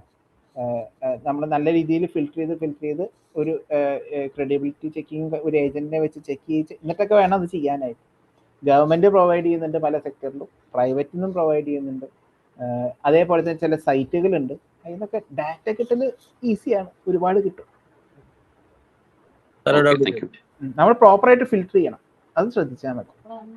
പിന്നെ ഏറ്റവും കൂടുതൽ ഫസ്റ്റ് തുടക്കക്കാരെന്നുള്ള രീതിയിൽ, തുടക്കക്കാരോട് മാത്രമായിട്ട് പറയാണ്, ബയ്യറെ കണ്ടെത്തുന്നതിനേക്കാളും കൂടുതൽ നമ്മുടെ പ്രൊഡക്റ്റിനെ പഠിക്കണം എന്ന് പറയും. പ്രൊഡക്റ്റ് പ്രോപ്പറായിട്ട് അറിയണം. കാരണം പെട്ടെന്ന് നമ്മൾ ഈ കഷ്ടപ്പെട്ട് കിട്ടിയ ബയ്യർ നമ്മളിൽ നിന്ന് വിട്ടുപോയി എന്ന് വരാം. കാരണം നമ്മൾ പ്രോപ്പറായിട്ടല്ല സംസാരിക്കണേന്ന് കണ്ടു കഴിഞ്ഞാൽ. നമുക്ക് മറ്റു രാജ്യങ്ങളിൽ നിന്നും ഈ കോപ്പർ വയസ്സ് ഇന്ത്യയിലോട്ട് ഇമ്പോർട്ട് ചെയ്യാൻ പറ്റുമോ? സ്ക്രാപ്പ് ഒക്കെ. ആ സ്ക്രാപ്പ് ഏതാണ് നോക്കിയിട്ട് വേണം. ADD, അതായത് ആന്റി ഡംപിങ് ഡ്യൂട്ടി എന്ന് പറഞ്ഞൊരു സംഭവം ഉണ്ട്. ഡ്യൂട്ടിയുടെ പുറമേ വരണതാണ്, സെസ് ഒക്കെ പോലെ. അത് ചിലപ്പോൾ നമ്മളെ അതിന്റെ പെർസെന്റേജ് കൂടുതലായിരിക്കും. കാരണം നമ്മുടെ നാട്ടിലേക്ക് ദോഷം ഉണ്ടാക്കുന്ന ഒരു പ്രൊഡക്റ്റ് ആകരുത് എന്നുള്ള രീതിയിൽ ആന്റി ഡംപിങ് ഡ്യൂട്ടി വരും. അല്ല, നമുക്ക് മാനുഫാക്ചറിങ് യൂണിറ്റ് ഇല്ല എന്നുകൊണ്ട് വെച്ചോ, നമുക്കിത് സ്ക്രാപ്പ് കൊണ്ടുവന്ന് ഇവിടുന്ന് സെയിൽ ചെയ്യാൻ വേണ്ടിയാണെങ്കിലോ? സ്ക്രാപ്പ് കൊണ്ടുവന്ന് ഇവിടുന്ന് വാല്യൂ ആഡഡ് പ്രൊഡക്റ്റ് ആക്കിയിട്ട് നമ്മുടെ ഇവിടുത്തെ ഇന്ത്യൻ മാർക്കറ്റിൽ തന്നെ നമ്മൾ സെയിൽ ചെയ്യാൻ വേണ്ടി പോലും അലൂമിനിയം സ്ക്രാപ്സ് ചെയ്യാം. ധാരാളം വരുന്നുണ്ട്. മാനുഫാക്ചറിങ് യൂണിറ്റ് ഇല്ലെങ്കിലും ചെയ്യാൻ പറ്റുമോ? നമുക്ക് അലൂമിനിയത്തിന്റെ ഒരു മാനുഫാക്ചറിങ് യൂണിറ്റ് ഇല്ലെങ്കിലും നമുക്ക് അലൂമിനിയത്തിന് മാനുഫാക്ചറിങ് യൂണിറ്റ് വേണമെന്നില്ല ഇമ്പോർട്ട് ചെയ്യാനായിട്ട്. സ്ക്രാപ്പ് ഇമ്പോർട്ട് ചെയ്യാനോ? ഇത് കൊണ്ടുവരാം. കോസ്റ്റ് കൂടൂലേ? അല്ല, നമ്മളിവിടെ മാനുഫാക്ചറിങ് ചെയ്യാനാണോ റീ എക്സ്പോർട്ട് ചെയ്യാനാണോ ഇത് നോക്കിയിട്ടല്ലല്ലോ വേറെ നാട്ടിലത്തെ സെല്ലർ നമ്മളെ മാർക്കറ്റ് ചെയ്ത് പിടിക്കുന്നത്.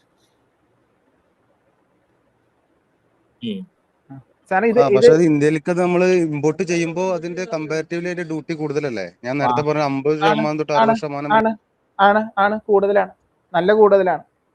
അത് കൂടാതെ ആന്റി ഡംപിങ് ഡ്യൂട്ടിയും വരും. ഓക്കെ, നമുക്കത് റീ എക്സ്പോർട്ട് ചെയ്യാനാണെങ്കിൽ കുഴപ്പമില്ല. അത് ഇവിടെ എന്തെങ്കിലും ചെയ്യാനാണ് എന്നുണ്ടെങ്കിൽ നമുക്കതിന് ഭയങ്കര കോസ്റ്റ് കൂടുതലായിരിക്കും. നമ്മുടെ നാട്ടിലുള്ള അലൂമിനിയം സ്ക്രാപ്പിനേക്കാളും വില കൂടുതലായിരിക്കുമോ? ഡിപ്പെൻസ് ആയിരിക്കാം. അതുകൊണ്ട് നമുക്ക് പ്രത്യേകിച്ച് ബെനിഫിറ്റ് ഉണ്ടാവാൻ വഴിയില്ല. കാരണം ഈ ഡ്യൂട്ടി വരുന്ന കാരണം നമ്മുടെ നാട്ടിൽ കിട്ടുന്ന സാധനമാണെങ്കിൽ നമ്മൾ അവിടെ ഇമ്പോർട്ട് ചെയ്യേണ്ട വരുന്നില്ല. അത് എന്ത് സാഹചര്യത്തിലാണ് ഇമ്പോർട്ട് ചെയ്യാൻ ശ്രമിക്കുന്നത്? എന്താ അതിൻ്റെ ഒരു പ്ലസ് എന്തായിരുന്നു? അല്ല, നമ്മൾ ഇപ്പം ഉദാഹരണം പറഞ്ഞാൽ ചില രാജ്യങ്ങളിൽ അലൂമിനിയം സ്ക്രാപ്സ് ഒക്കെ കെട്ടിക്കിടക്കുന്നുണ്ട്. അത് നമ്മുടെ നാട്ടിലോട്ട് ഇമ്പോർട്ട് ചെയ്ത് നമുക്ക് ഇവിടെ പ്രോഡക്ട്സ് ആക്കാൻ നോക്കുമല്ലോ, അലൂമിനിയം പ്രോഡക്ട്സ്. അതെ, നമുക്ക് ഇവിടെ നിന്ന് കിട്ടുന്നതിനെക്കാട്ടും റേറ്റ് കുറവാണ് എന്നുണ്ടെങ്കിൽ ഇമ്പോർട്ട് ചെയ്തുകൂടെ? അതല്ലേ ചോദിച്ചത്? തീർച്ചയായിട്ടും ചെയ്യാം. പക്ഷെ ചെയ്യുമ്പോൾ ഉണ്ടാകുന്ന ഡ്യൂട്ടി ചിലപ്പോൾ അത് ഇവിടെ നിന്ന് കിട്ടുന്നേക്കാൾ കൂടുതലായി എന്ന് വരാം, ഡ്യൂട്ടി കൂടി അടച്ചു വരുമ്പോൾ. ഓക്കെ, പിന്നെ അപ്പൊ അങ്ങനെയാണെങ്കിൽ ആരും ചെയ്യില്ലല്ലോ, പലരും ഇറക്കുന്നുണ്ടല്ലോ എന്ന് ചോദിക്കുകയാണെങ്കിൽ അവരത് വാല്യൂ ആഡഡ് പ്രൊഡക്റ്റിന്മേലായിരിക്കും അത് കോമ്പൻസേറ്റ് ചെയ്യണത്. അല്ലെങ്കിൽ മറ്റെന്തെങ്കിലും റീസൺ ഉണ്ടാവും, ഇങ്ങോട്ട് കൊണ്ടുവരാനുള്ള സൗകര്യം, എന്തെങ്കിലും ഒരു കംഫർട്ട് ഉണ്ടാവും അവിടെ അങ്ങനെ ചെയ്തത്. ധാരാളം ഞാൻ കണ്ടിട്ടുണ്ട്. കണ്ടെയ്നേഴ്സിൽ ഇങ്ങനെ കംപ്രസ് ചെയ്തിട്ട് ഇങ്ങനെ ബോക്സ് പോലെ ആക്കിയിട്ട് ഇങ്ങനെ നിറയെ കൊണ്ടുവരുന്നതായിട്ട് ശ്രദ്ധിച്ചിട്ടുണ്ട്. യാർഡിലൊക്കെ കാണാം. നമുക്ക് നേരിട്ട് അതിന്റെ ക്ലയന്റ് ഉണ്ടായിട്ടില്ല, പക്ഷെ ധാരാളം കണ്ടിട്ടുണ്ട് ചെയ്യുന്നത്. ആന്റി ഡ്യൂട്ടി ശ്രദ്ധിക്കണം. HS കോഡ് എടുക്കുക, എന്നിട്ട് അതിന്റെ ഡ്യൂട്ടി ചെക്ക് ചെയ്യുക. ADD എങ്ങനെയാ വരുന്നതെന്ന് ചെക്ക് ചെയ്യുക. നോക്കിയാൽ മതി. പാക്കിംഗ് ക്രെഡിറ്റിന്റെ കാര്യം പറഞ്ഞല്ലോ. പാക്കിംഗ് ക്രെഡിറ്റിന്റെ കാര്യം, അതെ, നമ്മൾ ആ ലോണിന്റെ കാര്യം. നമ്മൾ ഷിപ്പിംഗ് ബില്ല് റെഡി ആയി കഴിഞ്ഞാൽ നമ്മൾ അത് സബ്മിറ്റ് ചെയ്ത് കഴിഞ്ഞാൽ നമുക്ക് ക്രെഡിറ്റ് ലോൺ റെഡി ആവും. അപ്പോൾ ലോൺ കിട്ടുമോ? നിയമം വെച്ച് നോക്കുകയാണെങ്കിൽ, റൂൾസ് വെച്ച് നോക്കുകയാണെങ്കിൽ പറയണത് ഷിപ്പിംഗ് ബില്ലിലേക്കൊന്നും എത്തണ്ട, അതിന് മുമ്പേ റെഡിയാണ്. അതായത് വാർഫിന്റെ അടുത്തുള്ള ഗവൺമെന്റ് വെയർഹൗസ് ഉണ്ട്, അവിടെ കൊണ്ടുവച്ചിട്ട് അവിടെ നിന്നാണ് പിന്നെ ബാക്കി പ്രൊസീജിയറിലേക്കൊക്കെ പോണത്. ആ ഗവൺമെന്റ് വെയർഹൗസിൽ കൊണ്ടുവയ്ക്കുമ്പോൾ ഒരു TSP കിട്ടും, ടെർമിനൽ സ്റ്റോറേജ് പ്രോസസിംഗ് ഫീ.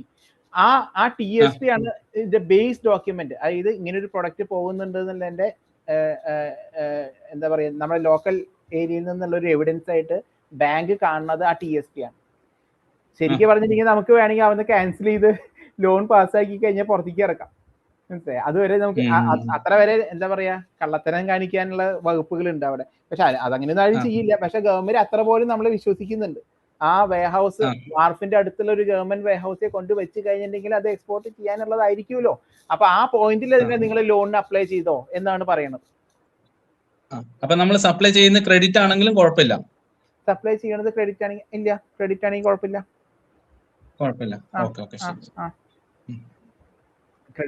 അല്ല, ഈ ക്രെഡിറ്റിന് പോണോണ്ടാണല്ലോ നമ്മൾ എതിർക്കേണ്ട വന്നത്. അതെ, അല്ല, നമുക്കിപ്പോ ഞാനൊരു മർച്ചന്റ് എക്സ്പോർട്ടർ ആണ്, മാനുഫാക്ചറും കൂടിയാണ്, ഞാൻ ചെയ്യുന്നുണ്ട്. അപ്പൊ ഞാൻ അവിടെ ഇമ്പോർട്ട് ചെയ്യുന്നത് ഞാൻ തന്നെയാണ്.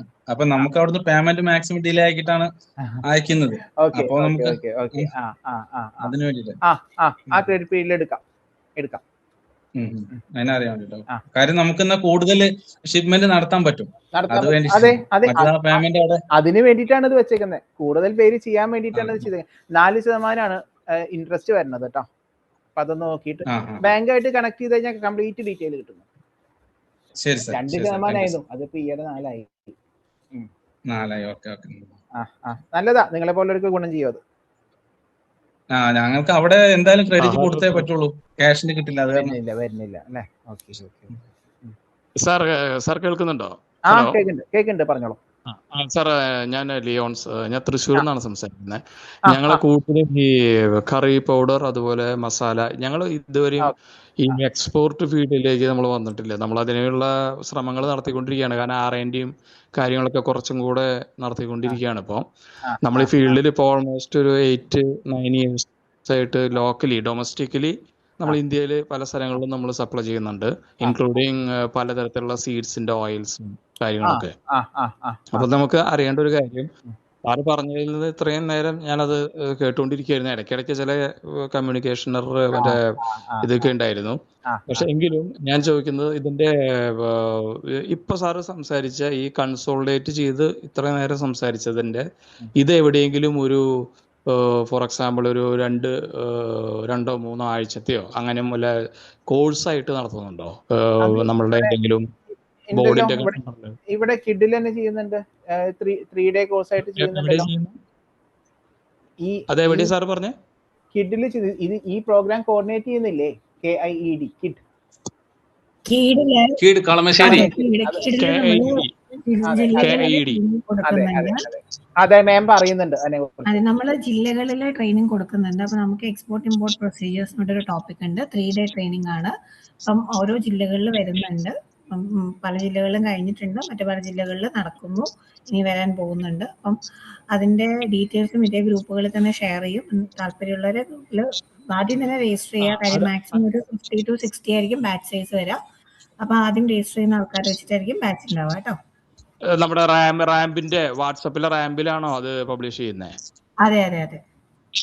ഓ ശരി. അപ്പൊ അതായത് KIED നേതൃത്വത്തിലാണ്, KIEDയുടെ നേതൃത്വത്തിലാണ് ചെയ്യുന്നത് അല്ലേ?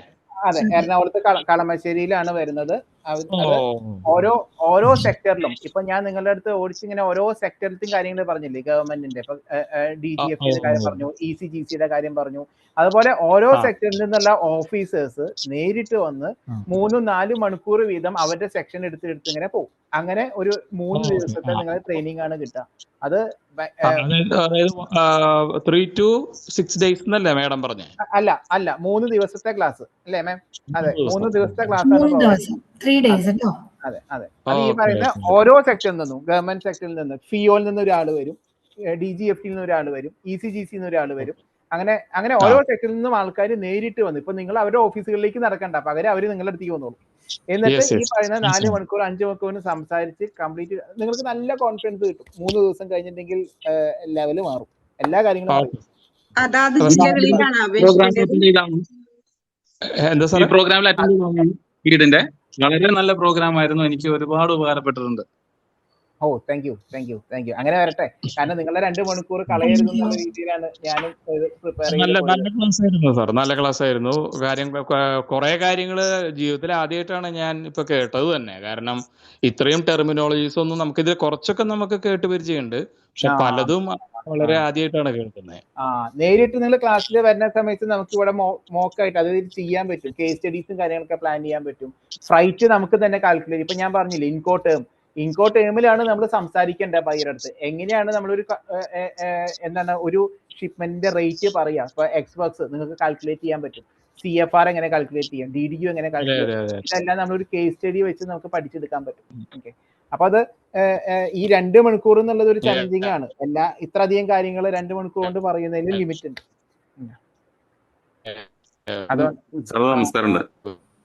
സാർ പറഞ്ഞു.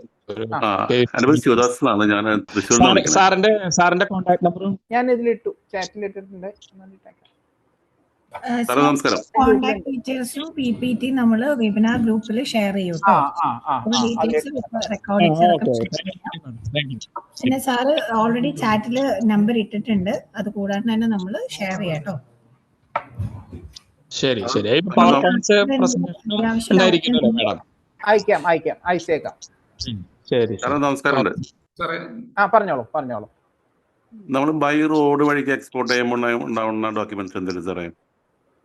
ബൈ റോഡ് വഴി എവിടെ നിന്ന് എവിടേക്ക് കൊണ്ടുപോകുമ്പോ എന്ത് കൊണ്ടുപോകുമ്പോ? കൊച്ചിയിൽ നിന്ന് നേപ്പാളിലേക്കാണ്. വെർജിൻ കോക്കനട്ട് ഓയിലാണ് നമ്മുടെ കമോഡിറ്റി. അപ്പോൾ ഇവിടുന്ന് നമ്മൾ ബൈ റോഡ് വഴിക്ക് പോയിട്ട് നേപ്പാൾ ബോർഡറിൽ വെച്ചിട്ടാണ് നമ്മൾ അത് കസ്റ്റംസ് എല്ലാം ചെയ്യുന്നത്. അപ്പോൾ ബിൽ ഓഫ് ലാൻഡിങ് ഡോക്യുമെന്റ്സ് ഒക്കെ എക്സ്പോർട്ടർക്കാണ് അവിടുത്തെ ഡീലർക്ക് കിട്ടുന്നത്. അവരെ നമുക്ക് അയച്ചിരുന്നത്. അപ്പോൾ നമുക്ക് ഇവിടെ റോടെക്സ് വഴിയുള്ള സ്കീം നമുക്കത് എടുക്കാൻ പറ്റുന്നില്ല. റോട്ടപ്പ് എടുക്കാൻ പറ്റുന്നില്ലേ? റോട്ടപ്പ് ഒരു 6-7 തരം ഐറ്റങ്ങൾക്ക് റോട്ടപ്പ് ഇല്ല. ടെക്സ്റ്റൈൽ അതുപോലെ സോഫ്റ്റ്വെയർ സർവീസ്, IT മേഖലയിൽ. വെർജിൻ കോക്കനട്ട് ഓയിലാണ് സാറേ. വെർജിൻ കോക്കനട്ട് ഓയിൽ പറഞ്ഞ പോലെ ആ ലിസ്റ്റിൽ ഞാൻ കേട്ടിട്ടില്ലല്ലോ. വേറെ എന്തെങ്കിലും റീസൺ കാണും, ഡെസ്റ്റിനേഷന്റെ എന്തെങ്കിലും ആയിരിക്കും. ഞാൻ ഒന്ന് സെർച്ച് ചെയ്തിട്ട് പറയാം. എന്റെ അറിവിൽ ഒരു 6-7 ഐറ്റം ഉണ്ട്, അതിൽ വെർജിൻ കോക്കനട്ട് ഓയിൽ ഇല്ല. വേറെ ഇഷ്യൂ ഉണ്ട് സാറേ. നമ്മള് വെർജിൻ കോക്കനട്ട് ഓയിലിന് HSN കോഡിലാണ് നമ്മൾ അയച്ചിരുന്നത്. പക്ഷെ അവർ കോസ്മെറ്റിക്കുള്ള HSN കോഡിലാണ് അയക്കാൻ പറയുന്നത്. അപ്പൊ നമുക്കിവിടെ കൺട്രി ഒറിജിൻ എടുക്കാൻ പറ്റുന്നില്ല. അതൊരു ഇഷ്യൂ വരുന്നുണ്ട്. പറ്റില്ല. ഇത് ഞാൻ നേരത്തെ പറഞ്ഞിരുന്നു. HS കോഡിന്റെ പുറത്താണ് ഏറ്റവും കൂടുതൽ വഴക്കുകൾ നടക്കുന്നതിനകത്ത്. അപ്പൊ അവരത് അവരുടെ പർപ്പസ് അതായിരിക്കും അല്ലേ? അവിടുത്തെ പർപ്പസ് അതാണ്. അവർക്ക് ഈ HSN കോഡിൽ അവിടെ ഇമ്പോർട്ട് ചെയ്താല് ഹെവി ഡ്യൂട്ടിയാണ് വരുന്നത്. നമുക്കാണെങ്കിൽ നമുക്കാണെങ്കിൽ ആ HSN കോഡിൽ നമുക്ക് കൊടുക്കുമ്പോൾ നമുക്ക് ആക്ച്വലി കോസ്മെറ്റിക് ലൈസൻസ് ഇല്ല. മനസ്സിലായി. നമ്മള് റോ മെറ്റീരിയൽസ് ആണ് കൊടുക്കുന്നത്. മനസ്സിലായി. പക്ഷെ നമ്മൾ സാധനം അയച്ചിട്ടുണ്ടായിരുന്നു അവർക്ക് നമുക്ക് സാധനം കിട്ടിയതൊക്കെ. നമുക്ക് ആ ലെറ്റർ ചെയ്യാൻ പറ്റുന്നില്ല, അവര് കണ്ടു എടുക്കാൻ പറ്റുന്നില്ല. അങ്ങനത്തെ കുറെ ഇഷ്യൂസ് വന്നു. നമുക്ക് അവിടെ എന്തെങ്കിലും ചെയ്യാം. ഇതിന് പോകാൻ വഴി ഉണ്ട്, നോക്കട്ടെ. വഴിയുണ്ട്. സാറിന്റെ നമ്പറിൽ ഞാൻ കോൺടാക്ട് ചെയ്യാം. നോക്കാം. സാറ് കോൺടാക്ട് ചെയ്യോ? ഒരു 2 ദിവസത്തിനുള്ളിൽ കോൺടാക്ട് ചെയ്യാൻ നോക്കാം. നമുക്ക് വഴി ഉണ്ടാക്കാം. Thank you. ഒരു കാര്യം കൂടി ഈ കേട്ടിട്ടേ നമ്മുടെ കളമശ്ശേരി അല്ലെങ്കിൽ എറണാകുളം ജില്ലയുടെ ഗ്രൂപ്പ് ഉണ്ടെങ്കിൽ അതിന്റെ ലിങ്ക് ഒന്ന് ഷെയർ ചെയ്യാൻ പറ്റും? കാരണം ഞാൻ തൃശ്ശൂർ ഗ്രൂപ്പിലൊക്കെ ഉണ്ട്. പക്ഷെ ഞാൻ ഒരു പ്രാവശ്യം കേരള വന്നിട്ട് നമ്മൾ കോഴ്സ് അറ്റൻഡ് ചെയ്തൊക്കെയാണ്. പക്ഷെ ഇതുവരെ നമ്മുടെ എറണാകുളം ഗ്രൂപ്പിലില്ല. ഞാനേ നമ്മുടെ ഈ ഒരു വെബിനാറിന്റെ ഗ്രൂപ്പിനെ നമ്മുടെ കമ്മ്യൂണിറ്റിയിലേക്ക് ആഡ് ചെയ്യാം. അപ്പം കമ്മ്യൂണിറ്റിയിലാവുമ്പോൾ നിങ്ങൾക്ക് എല്ലാ ജില്ലകളുടെയും ഈ ട്രെയിനിങ്ങിന്റെ പ്രോഗ്രാമിന്റെ ഡീറ്റെയിൽസ് നോട്ടിഫിക്കേഷൻ ആയിട്ട് ലഭിക്കുന്നതായിരിക്കും കേട്ടോ. ഓക്കെ. അപ്പൊ നിങ്ങൾ ഒരാളെ എനിക്ക് ആഡ് ചെയ്യാൻ പറ്റില്ല. കാരണം നമ്മുടെ ഗ്രൂപ്പിൽ അറൗണ്ട് ഒരു 600 നിയർലി 600 ആൾക്കാരുണ്ട്. അപ്പോൾ ഓരോരുത്തരായിട്ട് നമുക്ക് ആഡ് ചെയ്ത് പറ്റില്ല. അപ്പൊ അതുകൊണ്ട് ഈ ഒരു ഗ്രൂപ്പിനെ നമുക്ക് കമ്മ്യൂണിറ്റിയിലേക്ക് ആഡ് ചെയ്യാം. അപ്പൊ എന്തായാലും പിന്നെ വരുന്ന എല്ലാ ഇൻഫർമേഷൻസിനും കമ്മ്യൂണിറ്റി വഴി പോകുന്നത് കൊണ്ട് എല്ലാം കിട്ടും കേട്ടോ. ഓക്കെ. സോ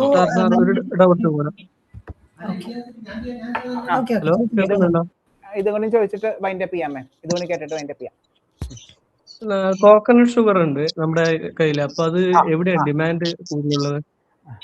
കോക്കനട്ട് ഷുഗർ എന്ന് പറയുമ്പോൾ വാല്യൂ ആഡഡ് പ്രൊഡക്റ്റ് ആണ് സാറേ. നമുക്ക് എല്ലാ സ്ഥലത്തും അത്യാവശ്യം കുഴപ്പമില്ലാതെ നമ്മുടെ പ്രൊഡക്റ്റിനെ പരിചയപ്പെടുത്താൻ സാധിക്കുകയാണെങ്കിൽ അത് നമുക്ക് കയറ്റി വിടാവുന്ന ഒരു സാധനമാണ്. അത് കേട്ടപ്പോൾ തന്നെ എനിക്കൊരു സന്തോഷം തോന്നി. കാരണം ഒരു വെറൈറ്റി സാധനങ്ങളാണ്. നമുക്ക് കോക്കനട്ട് പ്രൊഡക്റ്റിന് ഒരുപാട് വെറൈറ്റി സാധനങ്ങൾ നമുക്ക് കൊണ്ടുവരാം. ഈ പറഞ്ഞ അല്ല, ഞാൻ കേട്ടിട്ടുള്ളത് നോർത്ത് അമേരിക്ക, സൗത്ത് അമേരിക്കയിൽ ഒരുപാട് ഡിമാൻഡ് ഉണ്ട് എന്നുള്ളതാണ്. അപ്പൊ പിന്നെ യൂറോപ്പിലും US-ലും ട്രൈ ചെയ്യാവുന്നതാണ്. ഈ പ്രൊഡക്റ്റിന് ബയ്യറിനെ സെയിം എഫേർട്ട് തന്നെയാണ്. ബയ്യറെ കണ്ടാൽ തന്നെ ഏത് പ്രൊഡക്റ്റ് ആയാലും സെയിം എഫേർട്ട് തന്നെയാണ്. നമ്മളവിടെ കുറച്ച് ആ പ്രൊഡക്റ്റിനെ ബൂം ചെയ്യണം. അതിന്റെ സ്പെഷ്യാലിറ്റിനെ തിരിച്ചറിയുന്ന രീതിയിലുള്ള ഹുക്ക് പോയിന്റ് വെച്ചുകൊണ്ടുള്ള എന്താ പറയാ പരിചയപ്പെടുത്തലും കാര്യങ്ങളും നടത്തണം. നമ്മുടെ കണ്ടന്റിലാണ് എല്ലാവരിലേക്ക് എത്തിക്കണം. എങ്ങനെയാണ് അതിന്റെ ഗുണങ്ങളും കാര്യങ്ങളും എല്ലാം. അതെ അതിന്റെ ഗുണങ്ങളും കാര്യങ്ങളും പറഞ്ഞുകൊണ്ട് അതിന് എല്ലാ രീതിയിലും ഡിജിറ്റൽ പ്രസൻസ് നന്നായിട്ട് ഉപയോഗിക്കും. ലിങ്ക്ഡിൻ നന്നായിട്ട് ഉപയോഗിക്കും.